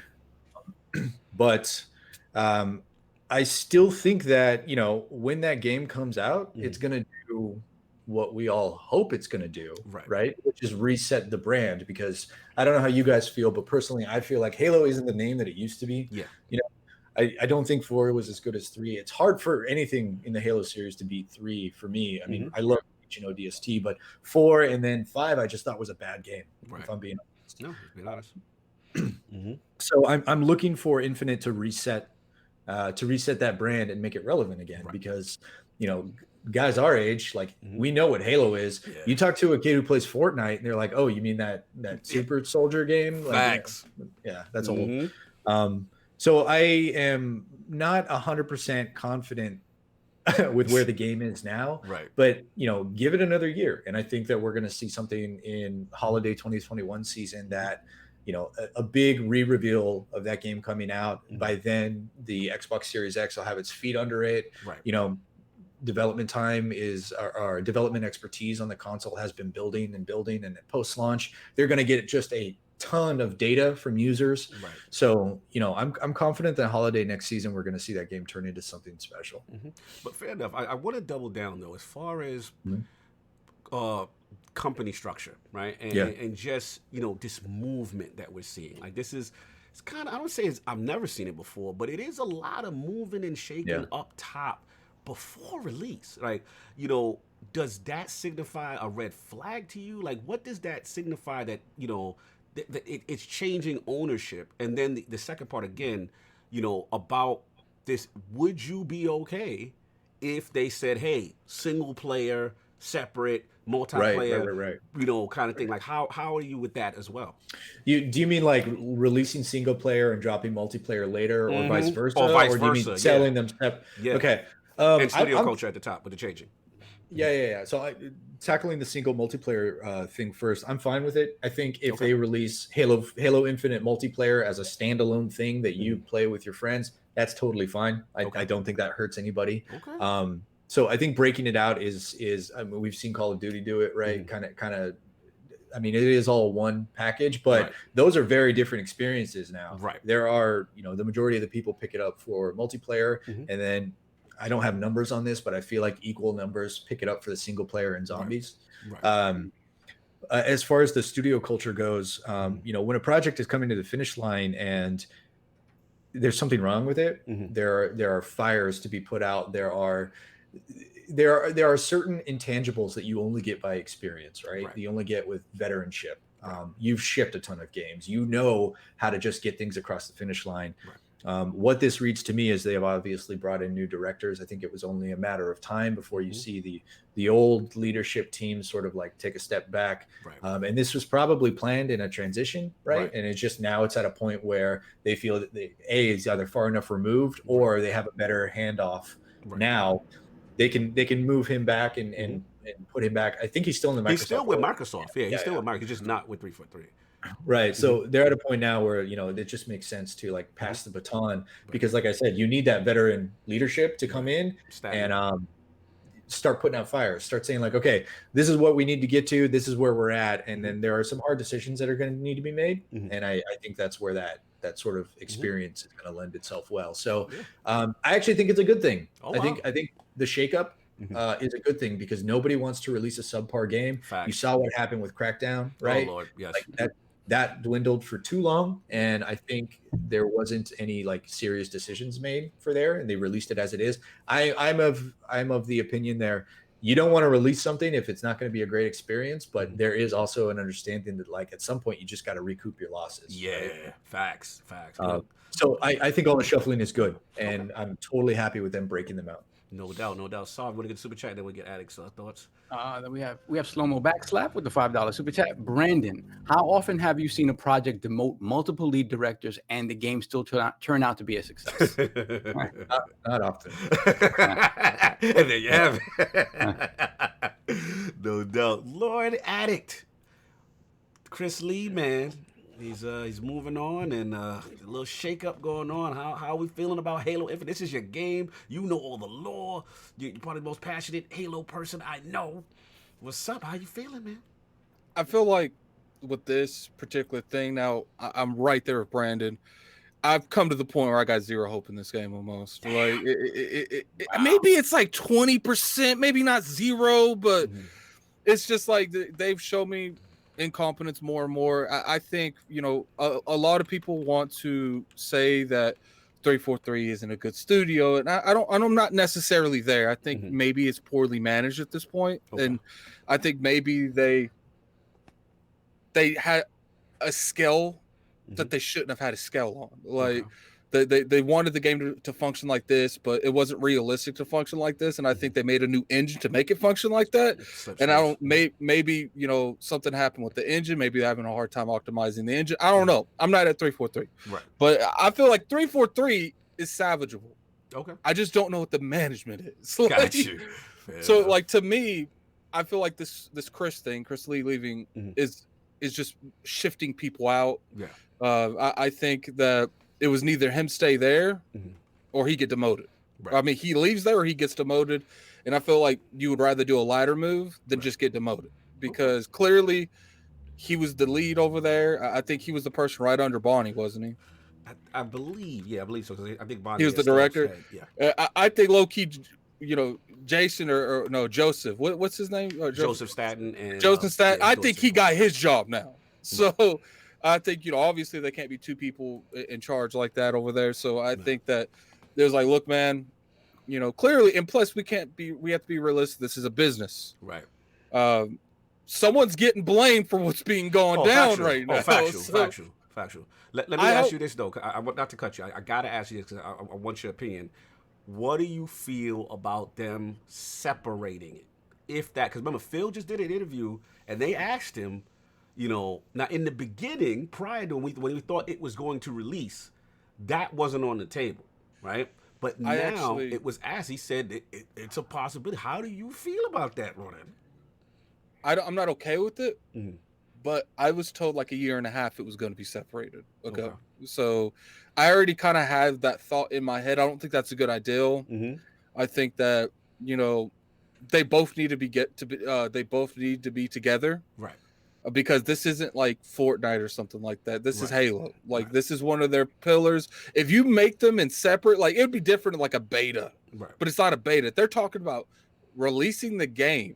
First off, there's gonna be the narratives that they can release half in games because of Game Pass. That narrative is gonna continue to get stronger. Let's be real. No, let's be real. Like if they release the single player multiplayer and then later they release the other one, people are gonna automatically assume, are you gonna give me half-baked games because you have Game Pass and that's what you're gonna fall back on? Right. I think that this is their pillar. This isn't just some what's the word I'm looking for? Something that they just did. This isn't like a sequel to a game that just came out. This is literally what made the Xbox brand what it is today. And how to interrupt you? Destiny newsflash. Cat Daddy said Lucid Blade is back at the recast to go log in, get it now. Sorry, that was a random. That's our Destiny guy. He's doing you a service right now. He said go get it because it's there. Thank you, Cat Daddy. You are the man. That is love from a clanmate. Continue. So, I think what's going to happen is I don't know how much reach Bonnie Ross has at the studio. I'm not there. Right. I don't know if maybe she's just a figurehead because I think she is the founder of that studio, isn't she? So I don't like. Can they? I mean, it's owned by Microsoft. Obviously, they can get rid of her. I just don't know if they would. Right. You know, she might be just the executive person that leads it all, but she has no say in what goes on in the system in the actual game itself. She might be in charge of everything. We don't have enough information. But when it comes to Halo as a whole, I don't care if the thing has to get pushed to 2022. It's just like, this is not your regular game. Like, explain to me. I definitely want Brandon's opinion on this. To me, it feels like Coalition has done a better job evolving gears than 343 has had 3 attempts. This is the 3rd attempt, and they still haven't done it well. Yeah. I mean, argument. Brandon made some good points, right, in reference to their entries, right? We know about, we said the consensus. When I was on Lock, I told him, I was like, my consensus, like 4 had a great campaign, but didn't necessarily have a good multiplayer, where 5 universally people did not like the campaign, I felt, for the most part, and the multiplayer was solid. We already know about the Master Chief Collection debacle. 343 hasn't had, the strongest out the gate, you know what I'm saying, as far as, their relationship with this franchise. I want to get, I'm sorry, I want to let you finish off, then we got to get solving. My question to you is, do you think that, let's say we have a magical ball, and it's like, Halo's going to be bad? Because of all of this stuff, because right now what we're seeing, that's what it's looking like. It's looking like that they went over their head. They have no clue how they're going to take about this game. Like, do you think it would do more damage to the Halo brand to come out like that, or to just try to rebrand it and to take as much away from it as possible and rebuild onto it, which might add another year or 2 onto the development cycle, which, it's not going to happen. But do you think it would be more beneficial to take the time to correct the mistake, or to release it now and hope they can fix it later? Lord Brandon? It's a good question, but you're insane if you think they're going to rebrand it. Oh, right? No, they're not doing it. No. Yeah. Here's the thing: is the name Halo is more profitable than any mechanic in Halo itself, right? Like that idea is what sells. I mean, hey, it's the name, it's the spirit of it. So I think you're right 100%. Halo Infinite needs to be a banger. Like it cannot come out lukewarm. It cannot come out and be like a solid 7.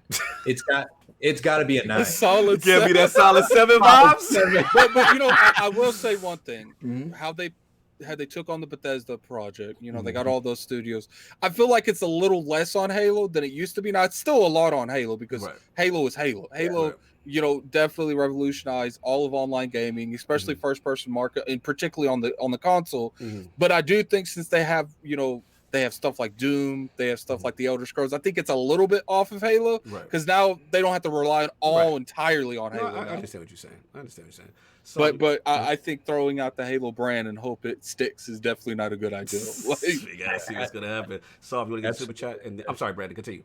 No. You're 100% right. Like, they need to take all the time they can to get this right. And I'm not gonna pretend that I know the structure of 343 or Microsoft, or who calls the shots, or who says what. And I don't know how it works, but there's like hundreds of years of combined Halo development experience between those 2 organizations. I believe they can do it. I believe they can get it right. If it takes 2 years, it takes 2 years. That's where I'm But at. if you release a bad Halo game, that's the end of Halo. Yeah, I agree. Yeah. I agree. So you want to get super chat, then you're up. We have the grounded gamer, Jay Fonzarelli. Bay Area 49 to stand up. Let's go tonight. The 10-year Halo Infinite plan doesn't feel like the right move, and doesn't point to being a solid campaign experience. Just look at Destiny's campaigns. Oh, Lord. Slander. I mean, it's not slander, but What you mean it's not slander? I agree. I would agree. When it comes to the Destiny campaign, one of the things that I don't like about it, and I've said this a million times, it just feels like the world is built for the multiplayer engagements, right? Yes. The world built around it doesn't feel lived in a way that I want from like a campaign story. So that's why it doesn't draw my attention. Then we have Fandom Kraken with the $2 super chat. Leadership at Coalition had Rod Ferguson, 343 Bonnie Ross. No doubt. Yeah. Look at slow-mo. Speak on it, Saab. Speak. You traitor. Let me get Fonz. You traitor. You are a hunter. You're a Destiny fan. Don't stop. And slow-mo, don't you encourage that nonsense. I don't think, like, I can't remember, but I don't think Rob Ferguson, I don't think that's a fair comparison. Like, I feel like a comparison with Rob Ferguson would be ChrisLee, isn't it? Like, what he wasn't like that overall the studio. He was just a director, wasn't he? Like, I can't remember. He left a long time ago. But I'm a huge Halo fan. I just want the franchise to do better. And you know, me and Cognito was convinced that Microsoft was. I was giving Microsoft props just for delaying it in general, because I was convinced that they was going to use this as a sacrifice of lamb just so they could say they have Halo as a launch title. Yeah, factual. We did think that. We think it was coming hella high water, man. Soft. Where we at, man? With this whole ChrisLee thing shake up, we at? I mean, it's just, I'm glad that it happened now, because to be honest, the moment Joseph Stanton came back and the moment Pierre Hintz came back, that shift happened internally. We just didn't see it. Right. So it's just a matter of it playing out now the way it actually happened when they moved in. You know, when these guys came on, they sort of took over, and it was a matter of making that transition look as smooth as possible with as little friction as possible. Again, so we're not here talking about what it could mean. But like Brandon said, I think it's a good thing. I think they have the people in place now that they want to sort of take this past the finish line. Right. What that product looks like, again, there's been speculation. Oh, do they can it completely? No, they're not going to can it completely. We're going to get a Halo game, and they're going to try to mold what's there to as good a product as they possibly can make it. But I think that's what it is. But I do think that now, in terms of management, in terms of managing the time, managing the team, and getting it across the finish line, I think they're in a much better place than they have been. So that's great. Now, to the question about separating, where you at with that? I'm at the point, really, I'm for it 100%. Wow. And I'm for them, putting the multiplayer out first, because they stated the multiplayer is going to be free to play. The multiplayer is going to be free to play. It is going to be this humongous thing that is going to try to put Halo, like Brandon said, it's not what it once was. How do you do that? Well, the moment they announced that the multiplayer was going free to play, I said, okay, this is how they're going to try to bring Halo to 2021 and bring it to the masses in a way that's appealing to the masses, to the people that are playing Fortnite, to the people that are playing Apex. It's going to be a platform. Yeah, exactly. 100%. So if they release the multiplayer first of all, it has to be a complete suite. It cannot be half baked when it comes out. So if they're going to do that, sure, give me that entire suite and make it be fantastic. If it's fantastic, then you get people excited for the single player product, right? Okay. And you can take more time to bring out the single player product. Because at the end of the day, as much as people love the Halo story, the chief story and the lore, they're going to stick around for the multiplayer. That's where I agree with you, but to a point, I think to Halo fans, the single players is just as important as multiplayer. It's one of those rare games. Absolutely, for me it is, right? Yeah. Because like if you look at it from a Halo standpoint, like it's one of the very few first-person shooters that if the story's bad, it's going to get obliterated. Right. Like, because these days you don't see Call of Duty being attacked too much for its single player. Like they might, it might get mentioned, but like if a Halo single player is bad, it will bring that whole score down like 2 points. Yeah, you're 100% right, because the identity of Call of Duty is multiplayer. Yeah, it's multiplayer. Yeah. The identity of Halo is the big man in the green armor. Factual. You are 100% right. They need to stick single player, and I totally agree that multiplayer needs to be a free-to-play platform that does like this is where you're going to get rotating tournaments and rotating playlists, and there's going to be seasonal events, and this is where you're going to spend your time if you're a Halo fan, right? After you wrap up the Halo Infinite story, you're coming back day after day. And Brandon, I'm okay with that model as long as they do it good. Yeah, it's going to be good. Because I feel like Destiny.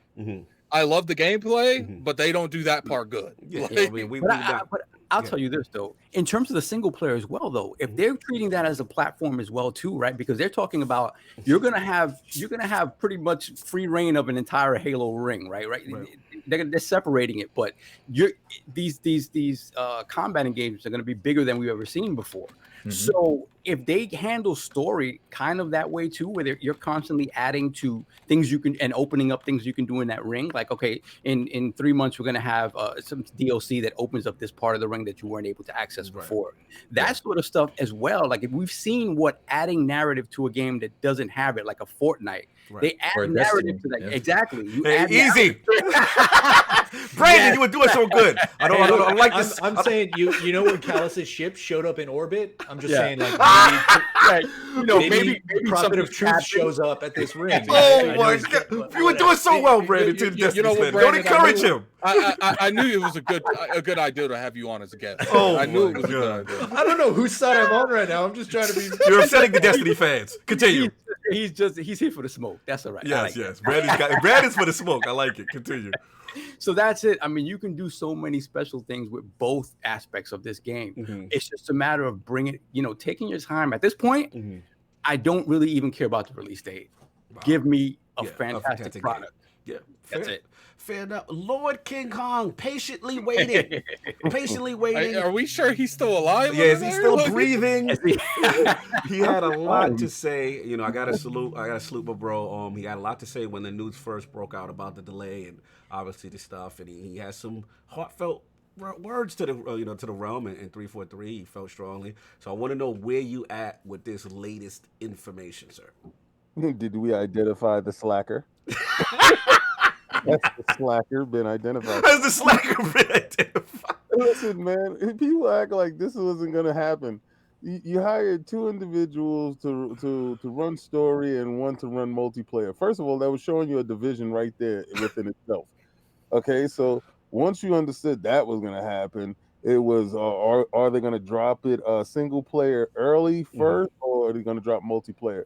I think the best strategy is to drop the multiplayer, get enthusiasm back into it, have everybody run into Game Pass. It's inside Game Pass. It's a free-to-play game and also across Microsoft platforms. So people can join in. They can see the game. They can feel what Master Chief would play like. You can start making up narratives in your head while they distract you with the multiplayer.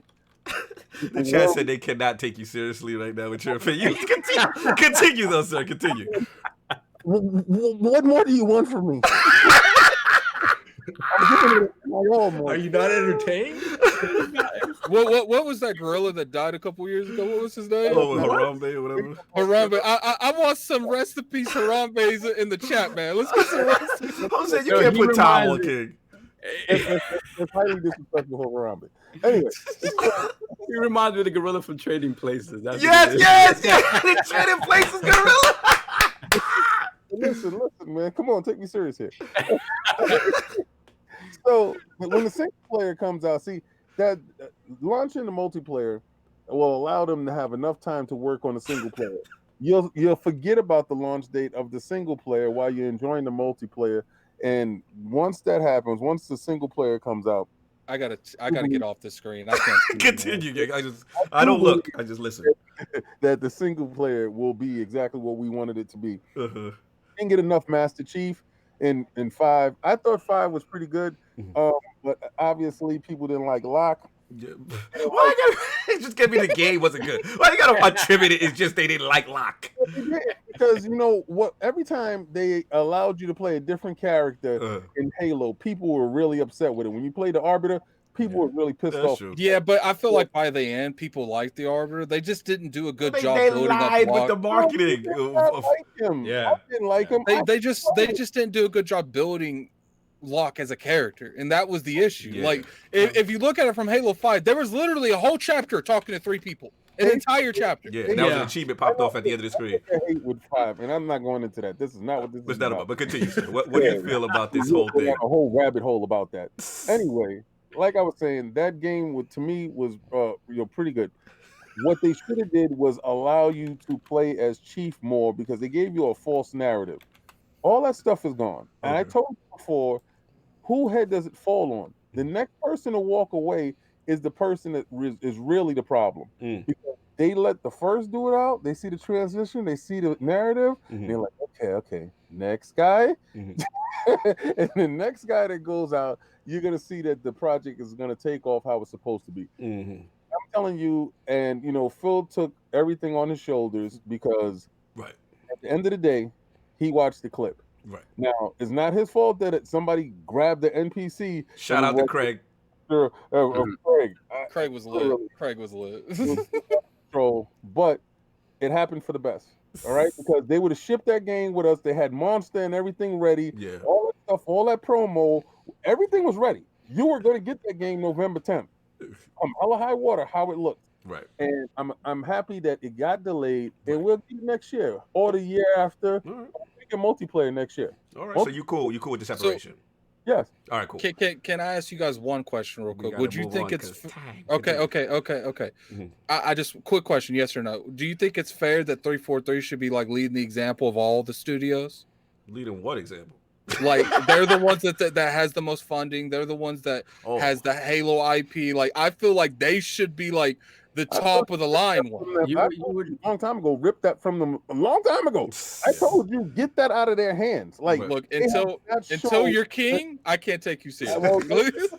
I told you that they should not have had that once they showed that they couldn't do it. Right. But what Microsoft's problem was they didn't have enough studios in order to do that. I feel that. They have the studios now, and they have the first person shooter gods. Right. So if you the mouth slightly moves. Oh no, it's the mouth. That's the part that get me, Brandon. Just slightly in and out. Oh, it's good. I'm sorry. Continue, sir. Continue. Okay, go. Listen to me. Look, man, until you want to be taken serious, that mask gotta come on. All right. Yo, Foss said you look like an extra from the Planet of the Apes, 1968. Continue. So, Cornelius. Anyway, listen, man. They have first-person shooter gods there, so they can definitely get that game up and running and moving at a fast pace to give you a Halo feel, a different. And I truly, honestly believe they're going to start moving people around to help out with the project. The project is in good hands. Okay. They have the funding, but 343, I'm guaranteeing you, this is their last Halo. Period. They're done with that with Halo franchise. They're finished. Fair enough. So I can I don't think that's happening. Good. Yeah. All right, so we have Pixelbit G with the $5 super chat. Seems people are overly stuck on visuals. The gameplay looked damn good. Cheers, Lords, in chat. November, baby. No doubt. Then we have Rain G4 with the $5 super chat. 360 did not launch with Halo 3, and the game was great when it was released, even though receiving criticism for not launching with Halo 3. Right. Yeah, I remember that. I remember that they felt sort of, since they were coming out a year before Sony, they didn't really need that. And they had 360 launch is kind of crazy. Yeah. Think about it. Then we have John B with the $5 super chat. What if Halo multiplayer comes out on all consoles in 2020 and single player in 2021 only on the series consoles? Right. Yeah. I think they're too committed to pull that. Yeah, they're too committed at this point, But really, I mean, we've seen precedent for splitting a property up between the single and multiplayer, right? Like look what's going to happen with Cyberpunk. Look what happened with GTA Online. Fortnite was a single player game before multiplayer came out and became what it is today. I reviewed the single player of Fortnite and I'm like, this game isn't going anywhere. Save the world. And I'm very happy to be wrong. When the multiplayer came back afterwards, that game became what it is. So I don't think there's any problem seeing a Halo Infinite single player and a Halo Infinite multiplayer suite that's going to last you a decade, right? Those will be different products. They'll all still be in the Halo universe, but people will gravitate toward what they like. I think that's fair game. Yeah, fair enough. So have you caught up? We have a Mexican Zoidberg with the $2 super chat. Someone tell King to stop monkeying around. Oh my God, what is it? Oh my God! And shout out to Pike and Fusion for getting. Yo, I'm done with you. I'm getting my thoughts off. Shout out to Pike and Fusion for getting that Friday the 13th code that I put in the chat. No doubt. Nice. I'll make my point quick because we ran long with this topic. Look, I'll be honest. I'm a traditionalist. You guys are making sense with the separating, and I get it. You know what I'm saying? I get it. I get the free-to-play thing. I truly do. And it probably will be okay. But my old OG self can't stand by and them separate this game. Not only are you going to separate this game. Everybody said, this monkey business. This monkey business. It's just like, you've all, like, to me, it's optics. You've already got people upset when they seen how this thing, shout out to Jez, he said it looked like a Lego game, right? Shout out to Jez Code Windows Central. Skylanders with guns. You know what I'm saying? And, like, you've already been memed to death, right?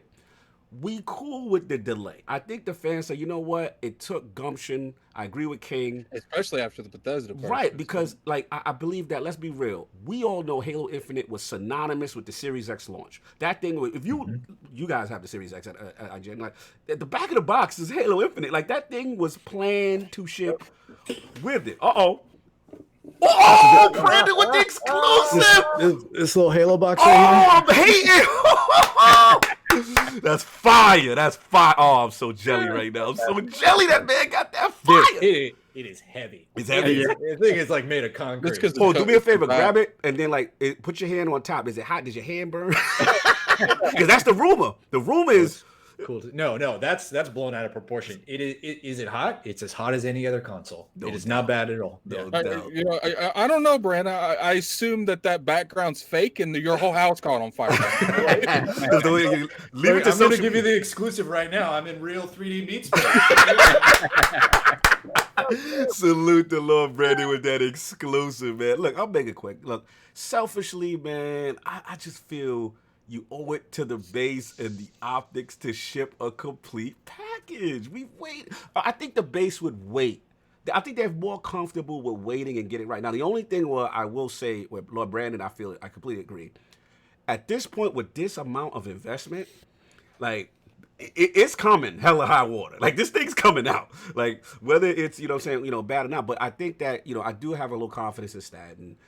Obviously he's one of the OGs, and, I mean, I don't know if Chris is being labeled as the fall guy here, but, he was politely showing the door, in my opinion, these type of moves, So, at the end of the day, I do think, again, I don't know what's going on in that studio. But I do feel there is some mismanagement going on because, again, how does that, we've talked about it before, like how does that ship, actually the trailer release and no one didn't pull anyone to the side and say, hey, this is not.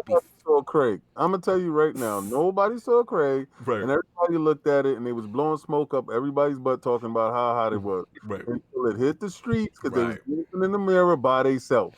Now the world see them and they was like, oh, we're not hot. We don't got dance moves and we got to cook this. All right. Yeah.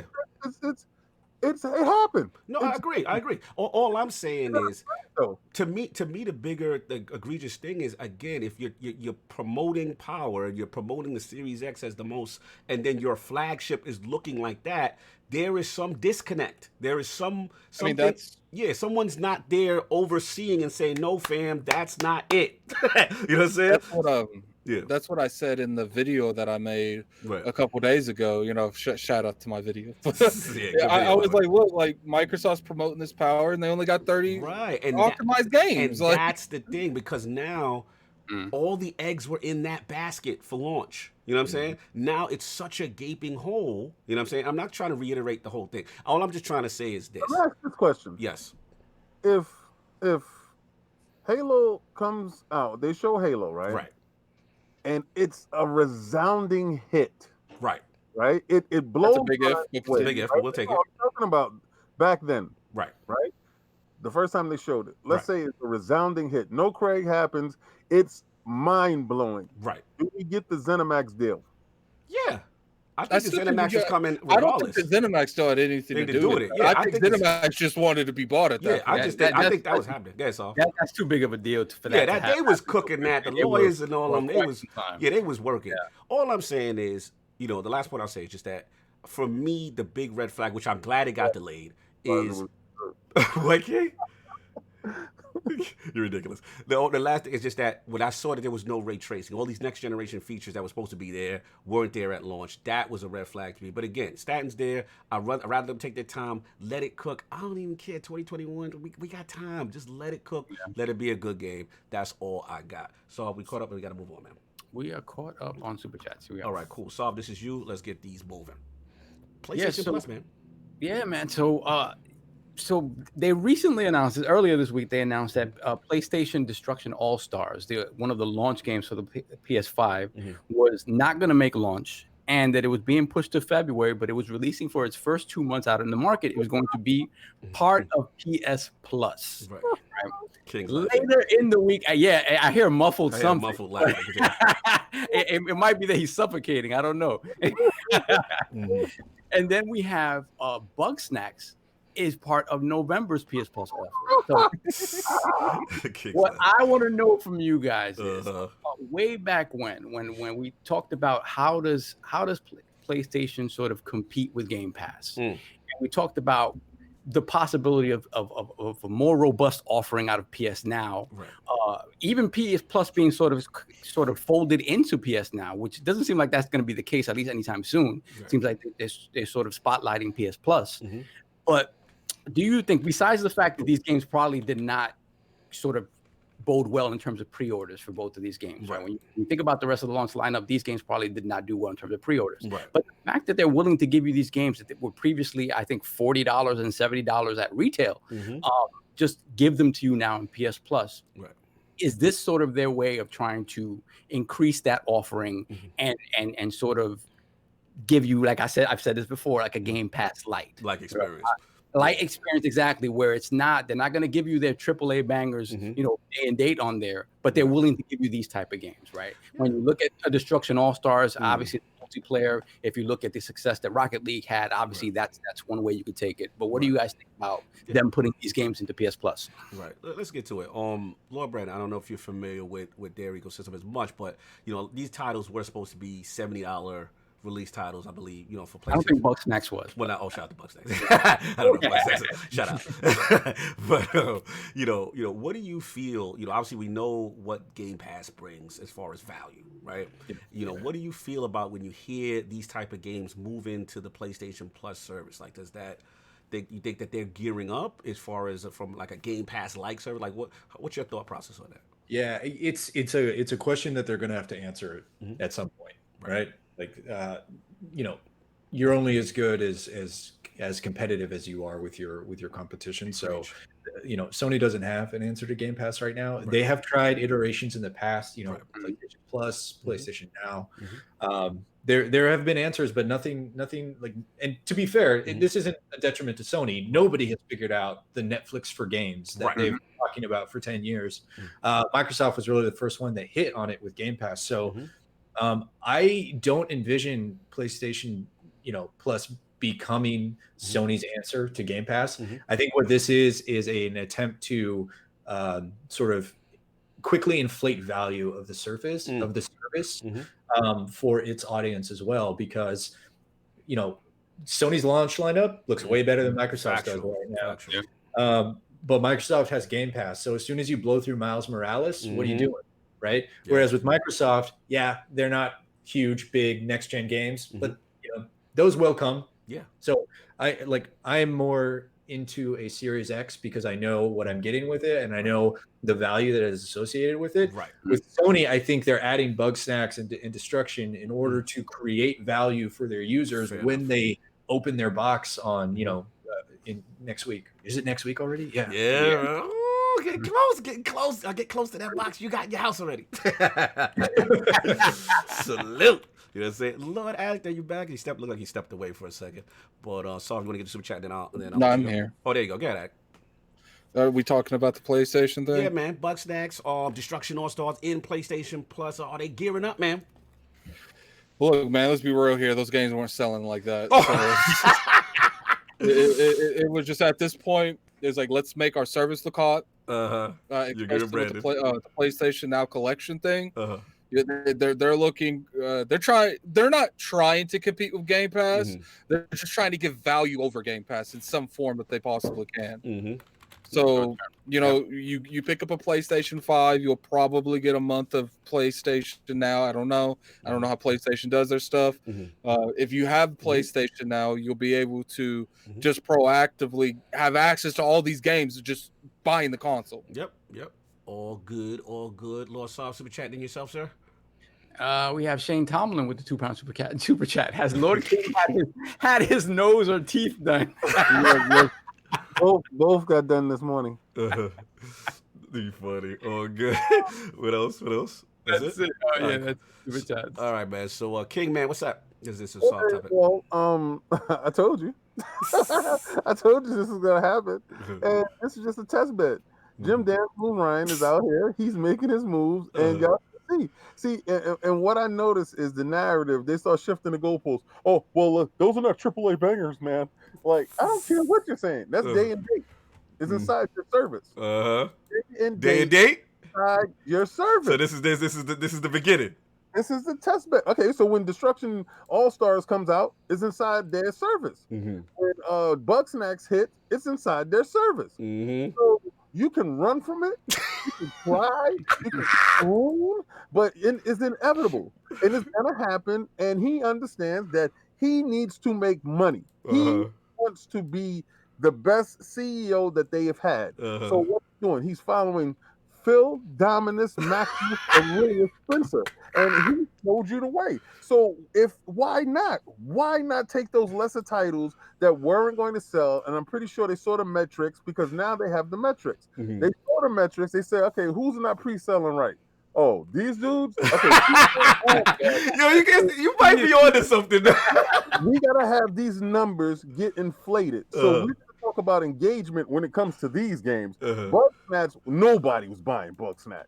Bugsnax was a huge joke. But what now? Once it's in PlayStation Now or the PSPlus, the engagement is up. Why? Because you're gonna have nothing to play after Miles. So what you're gonna do? You're gonna look towards Bugsnax. Well, it's in there for free. Whatever. Let me check it out. And then you're gonna see there are other games that's inside that same service. Listen, there's nothing wrong with it. I told you I was not purchasing any PlayStation Plus unless they started changing their ways. Factual. He lowered the price. He's allowing you to get inside PlayStation Now, and they did some PlayStation collection. I'm going to give them some money for the first 2 or 3 months to see how it goes. They're going to get my bucks now. So why not do this? And you act like it's bad. This is a fantastic move, because I would have never tried Bugsnax otherwise. Fair enough. I'm gonna try Bugsnax now, and I'm gonna try the Destruction Derby All-Star. Brandon cannot stop laughing at you. I just see his face, and he just erupts. Big monkey talking about Bugsnax. The fact that you eat a banana and then your hands turn into bananas, I think that's incredible. I'm done. Moving on. Okay. So super chat. No, we're good on all right, go. Let me jump in. Listen, competition is good, man. Competition is good for gaming. I like it, man, because I'm with King. I was not comping Destruction All-Stars, and I definitely was not comping Bugsnax. But now that they're in PlayStation Plus, you know what I'm saying? It doesn't hurt, right? You just boot it up. It's there, and it's downloadable. No streaming stuff. This is where I agree with King. This is it. Got to hit the little Game Pass. Game Pass effect. You know what I'm saying? Competition is good. Make your service more attractive. I love that kind of thing. And but the thing I think nobody's talking about, Sov, that I really want to jump in is that that PS Plus collection. Yeah. That's the Trojan horse to me. Because I look at that lineup, and I don't care nobody's. That lineup is fire. Did you see that lineup, Sov? Yeah, most of their first party stuff, a lot of third party stuff as well. Days Gone's in there, Detroit's in there, Fallout. You know what I'm saying? I didn't buy. Yeah. He's stupid. Hey, but guess who's gonna be playing those games now? Keep Mario out of this. But look, Persona 5's in there. Last of Us Remastered. Like, these are bangers from Sony. The minute you have PS Plus, boom, right in there. Ratchet and Clank. These are huge games. Infamous World, Monster Hunter World. I'm a huge Detroit fan. Like, this is worth it. And then I know obviously the service gives you the cloud saves, right? So I believe as well. So you can do so you don't have to do the weird Wi-Fi transfer that they want you to do if you ain't got the service. But this adds value to the service. I like it. It's a big step in the right direction. Yeah. So I think when we first talked about Shuhei sort of getting quote, demoted or whatever it was, and him being sort of in charge of side of the indie initiative, right. I immediately thought, I said, this is how they try to make PS Plus or PS Now more robust. Right. Shuhei's going to work hard to get games day and date into those services to at least have it compete with Game Pass in some way, shape, or form. And like I said, I just think once you start seeing the engagement numbers, once you start seeing the purchase numbers, because again, Matt, shout out to Matt Piscatella, he said this all the time. He's like, the moment you have that game available to everyone, it's inevitable that the sales of it are just going to go up, right? And it makes you wonder, why is that? Why would the sales of it go up when you have it for free. It's just the way the human mind works, right? When you have something, and especially the way Sony does it, where it's there for a limited time. Even their first party stuff is there for a limited time. So you'll have it for 2 months. After that, it'll go on sale for whatever. But if you like the product, you're going to go ahead and buy it. So I just think these are the beginnings of this. This is the. I agree. I think it's literally planting the seed. Let me get my man Schnitter Design real quick because he coming for me. He said, "But hey, Cog, if you had a PS4, you played those games years ago." True, but the thing is, you got to understand, we can't think selfishly as ourselves as gamers. There's still going to be new people that jump into the ecosystem, and people who, for financial reasons, maybe they didn't cop. They had. I wasn't buying them at all. I was waiting for this now. And the one was coming, and here I am. Let's be realistic here. Like us as consumers that have bought these titles throughout the years, we have every right to want them to carry on to the next platform. Absolutely. Like. And with enhancements and stuff like that. Let's get the super chat. We got to move. I don't know about all that, but listen, let the baby walk first. Let it crawl, and let's get to walking. Let's go on now. We have no ducks given and then some with the £2 super chat. I'm so far behind, still no king outbursts. No, you won't get it today. The topics today are very clean and nice. Wholesome king. Yes. So you all set off? Yeah, we're all good. All right, no doubt. Final topic. Let's get moving because we are running behind, and I want to keep this man hostage. Lord Brandon's got a lot of things he got to do. But Lord King, man, you surprised the realm. Stitch. This is not a LordCognito topic, for the record. You always accuse me of the Switch topics. Lord King. Nintendo for the win, baby. I can't with you. Lord King, you are up. Nintendo Direct. Yeah, I gotta hear why. I gotta hear why you want this topic. Let's go. Tell you something. Okay, so lo and behold, I'm watching YouTube. Let's continue. You're so rude, but I get you. Listen, I'm watching YouTube, and then I see a Nintendo Direct pop up. I'm like, what? All right, let me check it. It's a mini. So when they said it, they said that it was their partners Direct. So I said, okay, let me check it out and see what they have. Right. All right. That Bravery Default 2, fire. I'm gonna tell you right now. When I was looking at it, coming in hot. This joint look next gen. What the hell are they using? Right? So I'm looking at all the games that they're being shown. What people didn't understand, and I remember last year they did Resident Evil, and they did it on the cloud stream. Right? And if you were able to do a VPN, you were able to get in on the cloud streaming and cheat it. So when I saw it, the graphics was incredible. And I'm like, wow, they are able to go to the next gen without changing the hardware. In 2 weeks, well, in 1 week, now it was 2 weeks then. In 1 week, these next generation hardwares is coming out. And our main concern was, how is the Switch going to keep pace? Well, Nintendo just showed you how they will keep pace with the cloud-based infrastructure, and they launched it so you can check it with control. And I like it's how actually not that bad either. Yeah, I'm gonna talk about it. And it has ray tracing. Yes, performance modes. When these two next generation consoles come out next week, and there's no ray tracing, but Nintendo has ray tracing. Nintendo got the ray tracing coming in hot. Look at them. Like, Nintendo literally came in, and they always doing their own thing. They took the rug and they pulled it out from under these 2 feet, and they said, you don't have to upgrade anything. All you got to do is have a stable connection. See you next week. And they right now, and they don't care. Nintendo continues to move by the beat of their own drum. I just wanted did y'all see that Nintendo Direct and was excited as much as I am? So just question from the ignorant people like me that have no idea how they're doing this. It's like a streaming service that will be on the Nintendo Switch. So you buy the game and you could stream it to the Nintendo Switch. Yeah, so pretty much there's a demo right now. The way it works is you go to Nintendo eShop, you download the demo for Control, right? It's like basically, I guess, their cloud client or whatever it may be. And then they're letting you do that for free. So they let you get like a stage in. You pick your modes, performance, or with the ray tracing on. So I think it's like a 60 frames per second mode versus a 30 frames per second with ray tracing.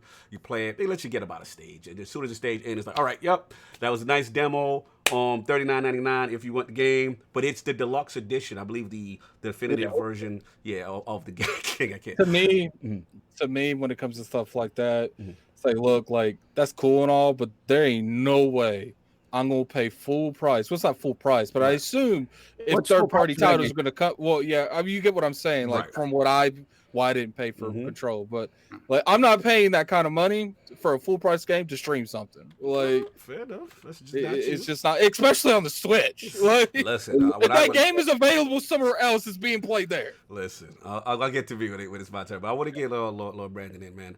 I don't know if you've heard about this streaming technology. I believe it so far. Resident Evil, like King said, Hitman will be another one, and then also Control, which has a demo now. Like, what do you think about this strategy by Nintendo Switch? Yeah, I mean, I think smart money is you never bet against Nintendo. Woo! Right? So Nintendo doesn't need to beat Microsoft and Sony at their game. Nintendo's not even playing that game. Factual. Nintendo just needs to make it possible for its people, for its audience to enjoy what it does. And I think this goes a long way in that, right? Like, it's not trying to compete and be the biggest and best and shiny piece of hardware, piece of plastic in your house. But if it can allow you to experience things close to or at level with other consoles, you know, and the cloud element is just another tool in its box that enhances what Nintendo does really, really well, which is unique experiences with its first party lineup that you literally cannot find anywhere. Factual. And you know, Lord Brandon, one of the biggest things that I have to give to them is how confident they are in this. They're like, we're going to let you play, we're going to let you dabble a little bit in these games to show you that if you buy this game, this is the type of experience you're going to have with it. And sure, like multi-consoles such as myself, you know, I might not play it on that platform, but like my cousin Storm, he's only a Switch gamer. So that's his only option. And when he could play the Control, he's like, yo, I can still play your game on the Switch, so it doesn't matter. Right. Yeah. No, fair enough. These are fantastic points. Lord Soft, man, where you at? Switch game, cloud gaming, what's going on, man? Switching to cloud? I made fun about the Vaseline version, but the fact of the matter is this. Who got the definitive version of Control? Say it, Soft. Who's got the definitive version? As of right now, forget about next gen. Switch coming in hot. I have to say, look, because when they did it for Res Evil, right? And I first saw it, I'm like, okay, they're not completely confident because it's only in Japan, and they didn't want to like, it didn't feel like they was necessarily confident what they would get on the Western front. So the fact that and what I heard about the company that they're using for the cloud, it's a very small company, right? It's not, they're not using this you know, Azure or anything like that. Right. But the fact that they can put that out there and just see the reaction that people have, see the experience that people have, and they're willing to do this. It's Nintendo being forward thinking in a way that you don't expect Nintendo to be forward thinking. Like a lot of times Nintendo's forward thinking, right? When we saw the Switch and what it was, we were like, okay, obvious, but only Nintendo would think of that, right? They're always they're in their own lane. They're in their own lane, and usually they always hit in that lane. So for them to look at the general landscape and say, okay, how can we fit into this general landscape as it's moving forward with the cloud gaming and stuff like that? It's kind of fantastic. It's kind of fantastic. And if you do have the connection to do it, and you're not gonna, you know, you're not ready to invest $500 in a new console in a couple of weeks, then this is crazy. This is fantastic. And then in addition to that, they still continue to be sort of the indie machine, right? A lot of indie games that come day and date to the PC. Exactly, the PC are making their way to Switch very early. A lot of them would exclude. You stitch spending time on you. You don't like Nintendo talk. Turn. This is not about Nintendo talk. Listen, guys, make sure you stick around. The giveaway is going to be given at the end of the show. So do not leave if you're a member of the realm, or if you're a Patreon member, because you want to know if you won that Xbox Series X or you had that PlayStation 5. Stick around. Yes, sir. Continue. So yeah, I mean, beyond that, like I said before, they had the Age of Calamity demo. They had a couple other smaller games. They had No More Heroes 1 and 2 remastered actually dropping yesterday. So it's stuff like that they do. We've talked about how Nintendo's been relatively quiet this year. Obviously, COVID has affected everybody, but I think everything they've dropped it's been fine. You haven't had the big banger, right? We haven't gotten Metroid, or we haven't gotten the next Mario. Shout out to But Jared in there. yeah, I think they filled the void pretty well with the stuff that they're doing. So yeah, I'll jump in and make it quick. Look, shout out to the Direct. Shout out to King for putting me on to a Nintendo Direct that I missed. So shout out to him on that because I definitely missed it. But yeah, Bravely Default 2 looked fire. I thought it was a strong showcase. Obviously the what was it? Addict the prequel to Breath of the Wild, where it's gonna be like Dynasty Warriors thing. It actually looked good. I thought it looked good. Hyrule Warriors. I actually am looking forward to that. Yeah, it looked good. I can't front. They had a couple of games of No More Heroes. You know what I'm saying? Shout out to our boy Neil, who's a big fan. Neil Jones, the developer we had on last week. He's a huge fan of that. But Sov and King, you guys are on fire. I honestly think this could be the secret weapon, man. Because I'm with you, King. I'm with you, Sov, in the sense that I don't attribute Nintendo to cloud and forward thinking. I'm gonna be honest. Like I feel like they're in their lane. They are perfectly fine at doing what they're doing. The numbers and MPD clearly is in their favor since this, Switch has been doing what it's doing. But when I look at it, I always felt like, remember King, we kept saying Switch Pro. When does it come? Yeah. They're gonna have to do something. My biggest question to you is if they really perfect this, do you think a Switch Pro is ever gonna happen? It does happen. I think to me, they're doing this makes me feel like that they're not really interested in a Switch Pro. Right. I feel like if they were interested in bringing third party platforms, they wanted to make a stronger console, this wouldn't be necessary. I mean, I will say this. I think it's one of those things where it doesn't make it urgent now. Like, as urgent. They're sitting pretty. They're still raking in the dough. There's still the revenue, the games, their first-party IPs go through the roof. We already see. I think for me, again, with King and Solve, I'm completely agreeing, is that I just wondered how they were going to survive when you have these high-fidelity games that as Saul puts it, the Vaseline version, there ain't no scaling down to that Tegra chip. Sorry. You know what I'm saying? But I think the biggest thing is like the people that game on those platforms, they don't care about that stuff. They don't. You're right. Nintendo has its own lane, but it is something to be said to have an ecosystem that might not necessarily ever see a game like Control, Hitman, Cyberpunk, or whatever, right? Yep. And now able to play these next generation experiences. And I'm gonna be real with y'all. I tested that demo. Latency wasn't that bad, man. It was actually really playable and responsible. Now, the question I want to flip back to you, King, because this is a great topic, was that we know, Phil Dominus Maximus Spencer, Dow Aurelius, as you call him. We know he is a fan of xCloud and getting Game Pass onto different platforms. He's cool. He said he's cool with that. To me, when I see Nintendo dabbling in this forward thinking, could this potentially set up, you know what I'm saying? In the future, maybe Nintendo and Microsoft play nice, a little Azure server deal go down. No. Xbox Game Pass apps, King? No. Am I reaching for the stars? I've been watching what he's been saying lately.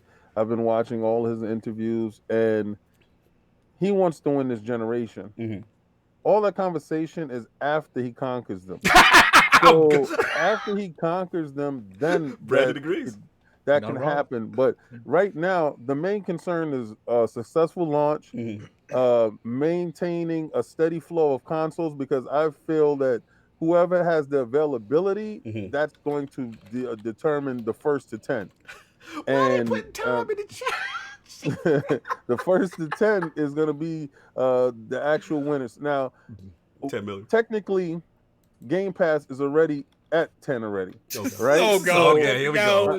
I'm just saying, like, if you're looking at it as a platform, and Game Pass is a platform, it already has a foothold going into the next generation. Game Pass is a service on a platform. Well, they're using it as a platform because every game that they showed at the what was that, the June show? Yeah, all those games are in Game Pass. Right. They're using this as a platform moving forward because they told you they're looking at Roku sticks type of services, things that you could just take a controller. So you're going to be able to purchase a controller with a little Roku stick for like $100, throw it inside and play Game Pass. Listen, that is a platform within itself. They're trying to establish that, and then they can worry about other stuff later. I don't see them putting their stuff on PlayStation I don't or either. Nintendo anytime soon. After he conquers that part, then I don't like you. he'll go there. That's I talking believe about conquering so. anything. To be honest with you, I feel like he's using, the Switch people. He's using the phone to get to them. If you want to game on like if you're on PlayStation, you got PC and the Roku thing. Like he ain't looking at those consoles. No, listen, I feel this. All I'm gonna say on is this: I wouldn't be mad if it happened. You know what I'm saying? Like, I can hope. You know what I'm saying? But the last thing I'll say is, as far as the new Switch is like a Switch Pro, whatever. Hey, you throw in some Bluetooth support. Throw on maybe Wi-Fi 6 off. You know what I'm saying? Yeah. Get your infrastructure up. If Nintendo is going to commit to cloud, get your Tegra 2 chip. Set that Tegra 2 popping. Control. Yes, the Joy-Cons that don't drift. And we gonna be all right. So that's where I'm at with it, man. We got a lot. Look, we got a lot to go on. First of all, let's do this poll and get Lord Brandin on it, because I know I've kept him super long, and then we'll do our giveaways. But so, if you got anything on the super chat before we move on to the poll and get out of here? I think we're good. Think we're good? Okay, cool. So, new poll. We're up as soon as I said, my brother Boom. Hold on, let me get Boom. What up, Boom? What's up, brother Happy Boom? Halloween, Boom. You see what you're missing, Boom? Shout out to Tell Our Super Chat for my brother Double Barrel Gaming, Mr. Boomsticker L, supporting my brothers. Also, could you give Mrs. Boom a very happy 50th birthday? She is absolutely amazing and my best friend. Yes, happy birthday to Mrs. Boom. Salute the realm, salute Double Barrel Gaming. That's my guy right there, always putting in the work. He's got like 5 shows this week. I already know he's cooking up. You know what I'm saying? Oh, Lord, Stitch is coming for me. $5 Super Chat. Cog, stop. Your games are maxing resolution at 720p. It's not that hard to stream. Let's be real. They still don't have party chat. Listen, man. You got to have a foundation. You got to start somewhere, man. Well, let's be real here. Was he wrong? He ain't wrong. They got to fix their party chat. Shout out to Luke Lordy and Sepid Ghost, my man. $2 Super Chat. Salute to the Lords. You already know Expansion Podcast. Yo, check him out, man. Great audio podcast. That's my guy. When you go invite me, Ghost? I ain't getting no invite. What's up? Anyway, continue. But look, new ILP poll. We got to get up out of here. With Halo Infinite losing another top director during its development cycle, which course of action do you think 343 should take prior to releasing the game? The choices are A, scrap the initial vision entirely, remake with a new graphics engine. That's what I said. You just said. B, get the functional part out to the masses. Separate single player and multiplayer when each are ready. Brandin agrees. C, delay until the completed version of Halo Infinite is ready. That's the one I want, right there. That's right, that's what I want to. And D, I don't care. It's y'all fault. All that damn Twitter bullying did this to my man Craig the Brute. Wait, is that you supposed to be Craig the Brute? Is that what's going on, King? For Craig. King is officially known as Craig the Brute now. Listen, man, that is the choices. Craig the Brute is light skin. I'm done. That is the question. These are the choices. Please write the vote when it goes up on ILP Twitter. Lord Brandin Tyrrel, senior editor of IGN. An absolute pleasure. Rocked with us the entire, and we kept him hostage in all type of Halloween suits, and the man is busy. Thank you for having me. It has been a blast, man. Thank you, brother. Where can the fine people find you, and what do you got going on, sir? You can find me on IGN, and you can find me on Twitter. It's just my name, @Brandin Tyrrel. I'm not on it a ton, but I usually reply to people. So salute, brother. Absolute pleasure. Again, thank you so much. A huge fan of what you do, man. Keep the hard work ethic up. And again, an inspiration. Your story was truly inspiring. We love to hear that kind of stuff here in the realm. Of course, you're welcome back anytime. You're a Niners fan, so you know what we got to do today, baby. Make sure get you started. I don't have. Let's go. Here we are, right there. Right there. Woo! Oh, look at that conference chip. Look at that NFC chip. My man. Time. They hit us at the time. But bro, I'm gonna leave here and go start my pregame ritual. Exactly. Yo, Soft King, I want to say your outros to him before he bounce out for Lord Tyrrel. Oh, absolutely, man. Big shout out to Brandin Tyrrel for coming through. It's true. As somebody who watches IGN a lot, you see his entire journey. When he came on and you only saw him on a few things, you're like, who is this guy? Yes. And then little by little, he starts bringing more things. And then you realize that he's part of the permanent staff. Mm-hmm. So just happy to hear your story. Mm-hmm. The fact that, another indication that hard work always pays off for if you're passionate about something, you want to do something. I mean, same with Miranda. When Miranda was on, she talked about how it's just the hustle, just hustling, and you will get what you definitely what you deserve. When I really became a fan of Brandin was when obviously Twitter and the vitriol sometimes. Miranda got attacked for something and Brandin pounced. Oh no, his gun was ready. Yeah. He shot, busted shot. He wasn't and playing. I was like, he got gangster quick. I got scared. I said, "Don't get locked up, Brandin." I went back and deleted those. Yo, no, thank you, Brandin. Please. I was like, Brandin gonna get locked up. I came on a little strong there, but it was necessary. It was necessary. The truth of the matter is, you catch a lot. You know, when you're online, and you know, we all have thick skin. You got to have thick skin, right? Yeah. You're not going to survive. Miranda don't look like it, but she about to smoke too. No, she about to smoke. Oh, don't mess with her. Yeah, don't mess with her. Yeah, she's about to smoke. She's little, but she packs. Yeah, she definitely hit me with a couple 1-2s. She slapped you upside the head a couple times. The truth of it is, you catch one of us on a bad day, and you know. Fair enough. And we know how the internet is, man. But yeah, thick skin. Lord Attic King, you want to get some outros to the legend, Brandin Tyrrel? Definitely, Brandon. You're one of the highlights of Unlocked. Miranda's a little less after she hit me with that 1-2. She fell down a rank now. She fell down a rank, man. She hit me with that 1-2, and I was like, I'm gonna have to stop messing with this Unlocked as much. No, I'm joking. I appreciate you coming on, man. It was it was a great conversation. Lord King Kong, thoughts to Brandin on his way out. Brandin, it's a pleasure having you. I've noticed that is a common trait with all the Unlocked guys and women. Y'all all are diligent, patient, thoughtful, and hardworking. And it's a wonder why the team works together, because y'all all share the same traits. If you listen to all of your stories, you're all are overachievers. Actual. And Ryan's story was amazing too. Yeah, but it's not even like overachievers. You get exactly what you work for. Yeah. So you're exactly where you needed to be because you worked as hard as you did for it. Yes. And it's amazing to see. And I truly appreciate you even coming on the show and sharing your story with us, your gaming history, and even sticking all the way through with me in a monkey suit. Yeah. This is the highlight of my day. It's good. Salute to Brandin for loving the smoke and the foolishness of the Iron Lord podcast. And I guess to close on that, I will say that, you know, if like, you know, I mentioned during my story that there were times where I definitely thought like it's just not going to happen, right? But stick with it, and you know, find work that speaks to you and that resonates to you, and then just try to mimic it. Do your best to just put out the product that you think is the best product out there, and stick with it. And there's gonna be a bunch of bumps, and it's gonna be hard, but you know, you do it long enough, you get good enough at it that good things are gonna happen.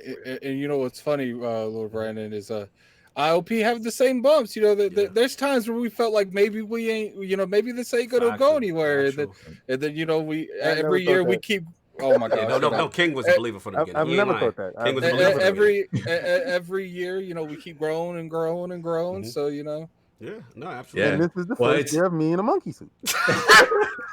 And this is where it all takes off. And this is where it takes off. This is it, Brandin. This is a great conversation, great group of guys. It's a really cool vibe. Thank you. It's brother. Like just having a conversation with your buddies. So keep doing what you're doing, guys. It means a lot to us, brother. Thank you. Enjoy your Sunday. Go Niners. And I'll talk to you soon, brother. Have a good one, man. All right, take it easy, gents. Thanks again for having me. You already know. Anytime, brother. We have you back too. All right, bye. Bye. Lord Soft, it is that time, brother. Well, hold on. I got one thing real quick before we go into that is, look, you know, I did a giveaway for the members in YouTube, and I did one for the chat. After the show, I'm going to put one up on Patreon, and for all the Patreon lords, definitely go out there and check that out. Right. Oh, I wanted to say one thing, because I did want to have a different topic, but I couldn't be able to use that topic. But I told y'all about Big Navi. I'll get in video feels now. What I told you about Big Navi. Ooh. Big Navi in the building. Ooh. Yo, let's get the super chats, and then Soft, you get into your spiel, man. Hold on, give me a second. Okay, We got first off, We got a bunch. we got the Ravenflow with the $10 super chat. I predict if PlayStation and Nintendo yield and Game Pass gets on the platforms, Microsoft will claim victory on console-based gaming through subscriptions. The potential cap is 150 to 200 million subs. Next, Netflix is 100 million. Yeah, I mean, again, I don't think that happens while Phil is in charge, because Phil is still always going to give us a box. It took them years to get that much subscriptions. Yeah. So, but the moment that Phil is not in charge and they decide that they don't want to make an Xbox box anymore, I think that's the play, right? I think the moment they perfect the online stuff, that will happen. But right now, we're years away from that being perfected. So. No doubt. So What else we we got? the Liz 22 with the $5 super chat. I've been busy today, but jumping into the show to show my support. Salute. 10 more days, Xbox Series X. 10 more days, man. Crazy. Got to put up the mask, fam. The wolf, feed the wolves. Yeah. Get 'em, addict. Yeah, we got the wise old gamer with the $5 super chat. Hey guys, I don't know what tomorrow holds, but I want to say that although it took me a while to find you, it is an honor to have met you guys. Thank you, sir. Appreciate it. I'll get this next one. I'll get this next Me one. and you gonna get our destiny on, so you're definitely gonna pull through. God bless. Yes. See you soon. Absolutely. We'll be playing. Absolutely. So we got a $5 super chat from Gaming Forte. Before we start this video, please show support to the homie Gaming Addict. Link to his channel will be in the description. Only if you won this bet. All right, now let me briefly talk about that real quick. Me and Forte had a bet who made the most content in the month of October would get the loser would have to show the winner's channel on their channel. It was for 15 to 20 videos. Yesterday, LordCognito can contest to this. I went home and I helped with something for ILP. I even said, "Yo, I can make this video right now and beat Forte." But I didn't, because I was like, I might as well just go out and tie with it, because we both was slacking this month. Exactly. So it's a tie. You're both great content creators. Subscribe to the channel. Yes. Time. Okay. Did you actually read the super chat? Forte? No. Did you read it? Okay. So we have Gaming Forte with the $5 super chat before. No, I read it. Read it? Okay. I didn't even hear that. I didn't hear that. He was rubbing it. No, I read it, and then I talked about the bet. Yes. Continue. Right. So next, Saying time on me, and you ain't even listening to the podcast. I don't know. That's a little suspect. that wasn't me. I say time. I said time. We got 20 super. People want they win this thing, man. Come on. All right. Look, man. We have the Safe Space Invader with the $2 super chat. Whoa. That is crazy, man. Safe Space Invader. Yeah. One of my favorites, along with Wilbo Gaggins. Yes, Wilbo Gaggins, yes. Then we have Chet Vol, Twisted Kal-El with the £2 super chat. Salute to the king. Love ILP. Woo! Salute. And we have Lady Boom, Josette Rivera with the $20 super chat. Thank you for the well wishes. I feel blessed to have reached this milestone, and even more blessed for the love I have received from everyone. Virtual hugs to all. Fantastic. King Breeze. Happy birthday. Happy birthday, lady, Mrs. Boom. That's what's up. What else we got? We have Jean-Marc Louis with the $2 super chat. What about VR, Jim Ryan? Jim, damn. what about VR? Y'all smoke. GameStop isn't buying any PlayStation VRs. They're not buying any VRs. Really?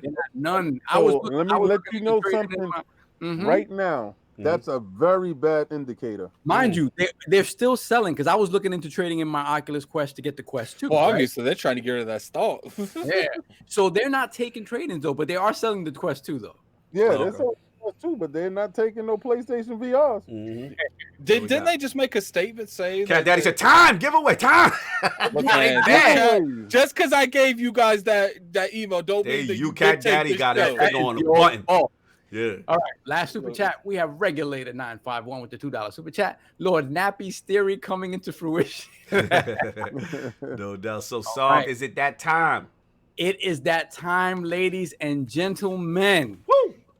After months and months of preparation, and I won't say preparation, but speculation, it is time to give away these consoles. Again, we have El Boogie with the $10 chat. Great show. Can't believe you all ended this early. See y'all on the 10th. You already know. Salute El Bugs. No doubt. So full disclosure, guys. Grown Women Gaming, salute. They salute. Subscribe to their channel. We need to get them back on. Yeah, we gotta get them back. That was a fun show. That was a fun show. Continue. So full disclosure, guys, as we stated earlier, it has been a bit difficult to get our hands on these consoles. Yes. So we do not have them as of yet. So if you have a pre-order or something like that and you happen to win the console, don't go canceling your pre-order. Yes, please. Don't do that. Don't do that. Everyone will get, the winners will get their console. We cannot guarantee anything near.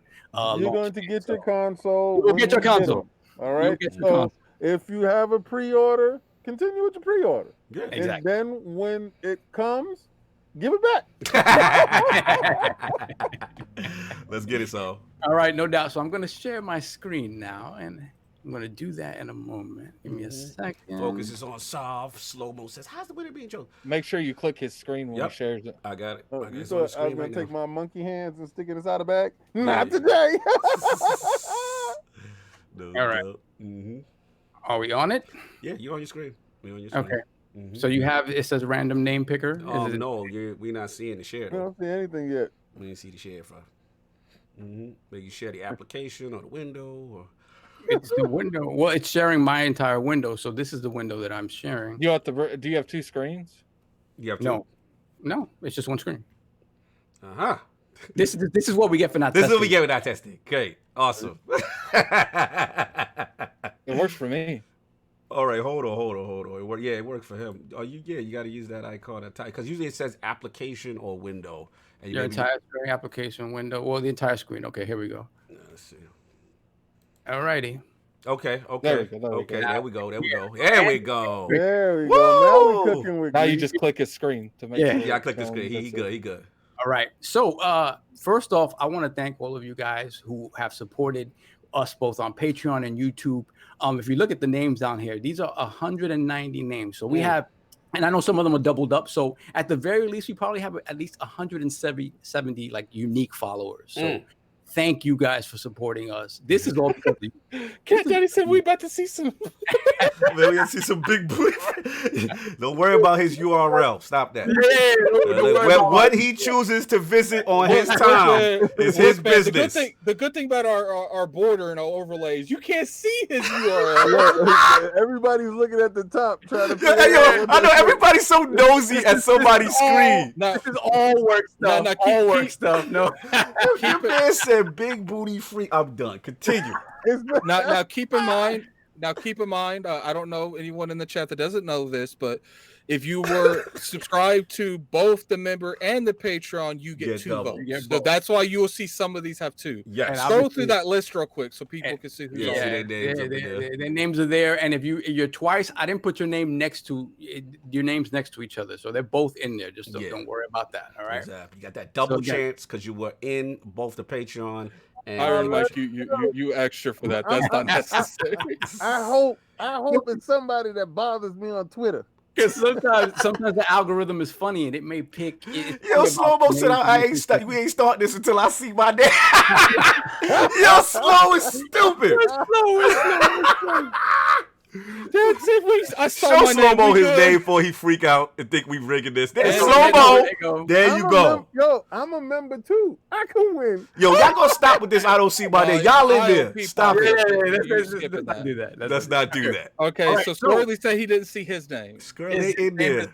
I'm in there. I saw his name and I saw it twice. Skirley said, "Ring." Continue. I would defer to the Lords. Which one are we giving away first? Ooh, let's give away the. Let's get the PlayStation first. No, let's get the PlayStation first. No. And then the Xbox would be. So we say the best for last, King. Save the best for last. There are three of you. Decide. I say PlayStation first. I say PlayStation. King's been out. The Gorilla's been outvoted. I voted. All right, ladies and gentlemen, the winner of the Iron Lords podcast PlayStation 5 giveaway is. No, we gotta have a real one. Oh my God. J-Dub is a shill. The perfect PlayStation winner. Yo, I can't believe this man won that. J-Dub is a shit. Look, J-Dub, how does it feel for all that trolling to pay off? Like, Wait, is that the real J-Dub though? Is that? I I don't think that's him. don't think it's the real J-Dub. That's someone. I don't think it's the real J-Dub. Yeah. That would be too much work for J-Dub. That would be hilarious. Tell him what. All right, congratulations, J-Dub is a shill. I know you want to be secretive about who you are, but you're gonna have to give me them. You're gonna have to give me that government. Exactly. Come up off that name and address, son. Congratulations. Watch it really be J-Dub. Watch it really be Well, if that's really J-Dub, they gonna be happy. He probably gonna roll it back. Y'all probably get another chance.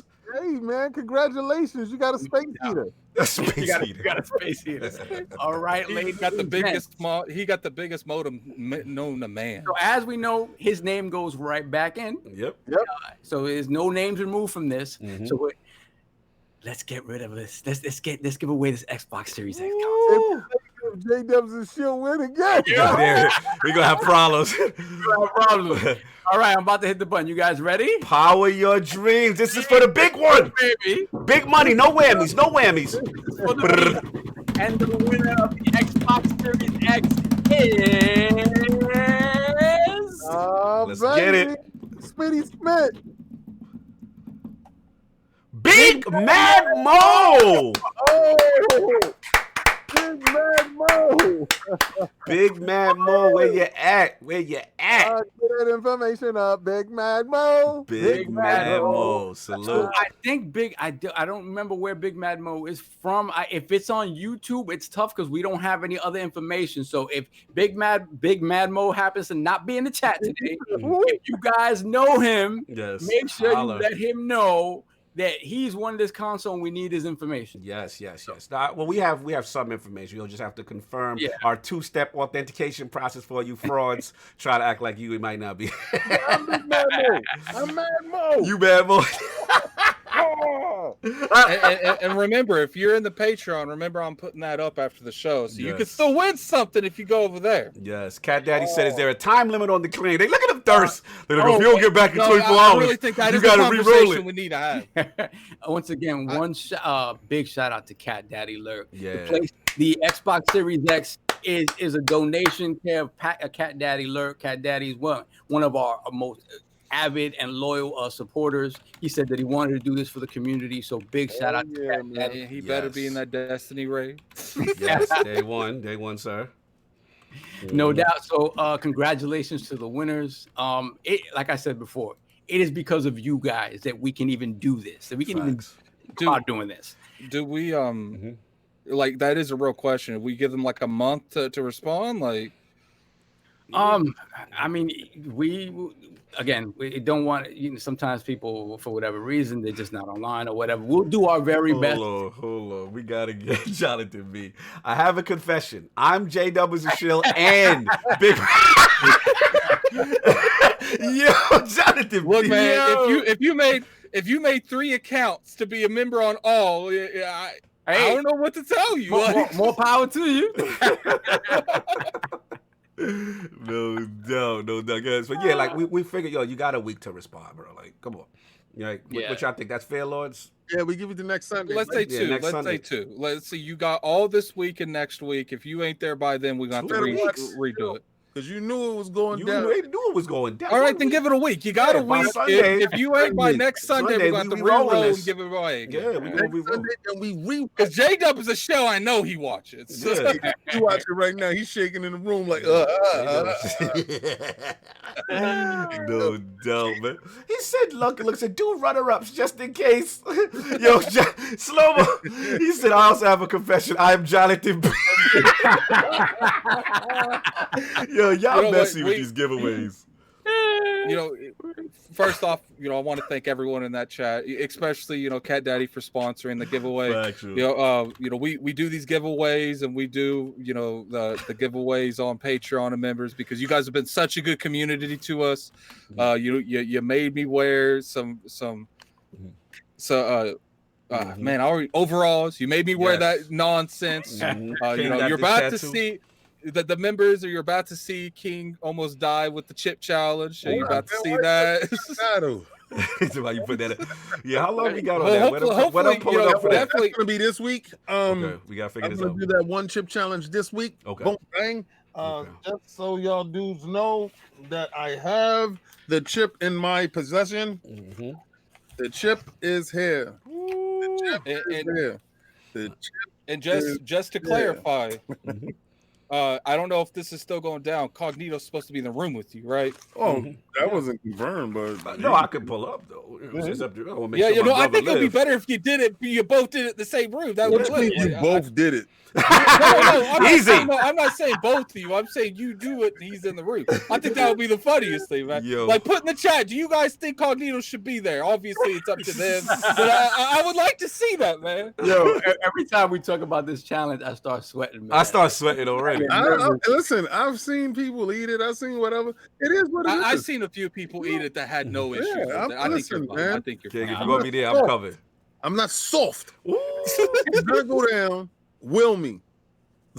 Watch And, you know, KOS, like- 'cause I give you a shout out in that KOS. Yeah, watch Watch KOS. that Ghost Rider KOS. Actually, the Wise Out Gamer, he can't drink milk.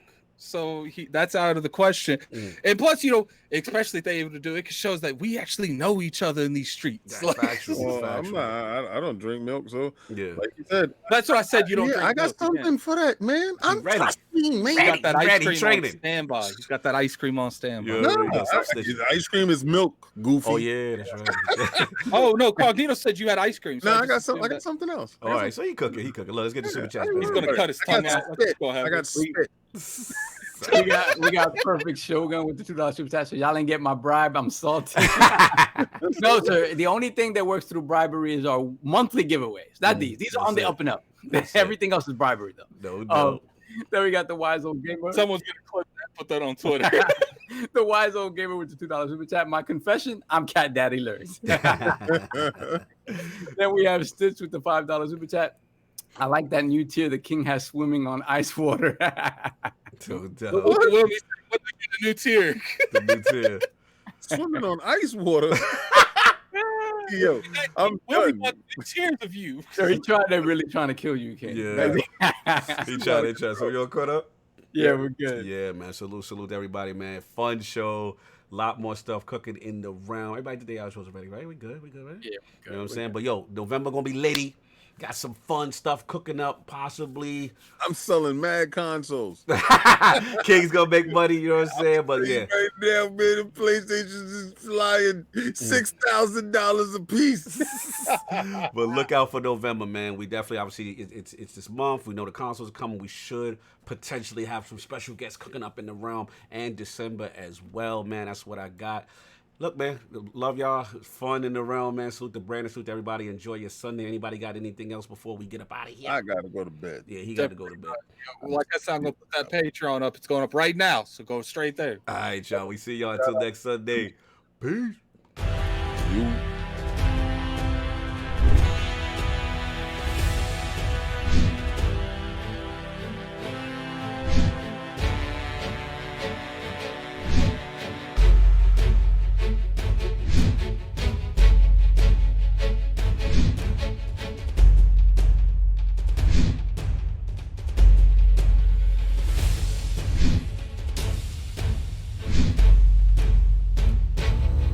You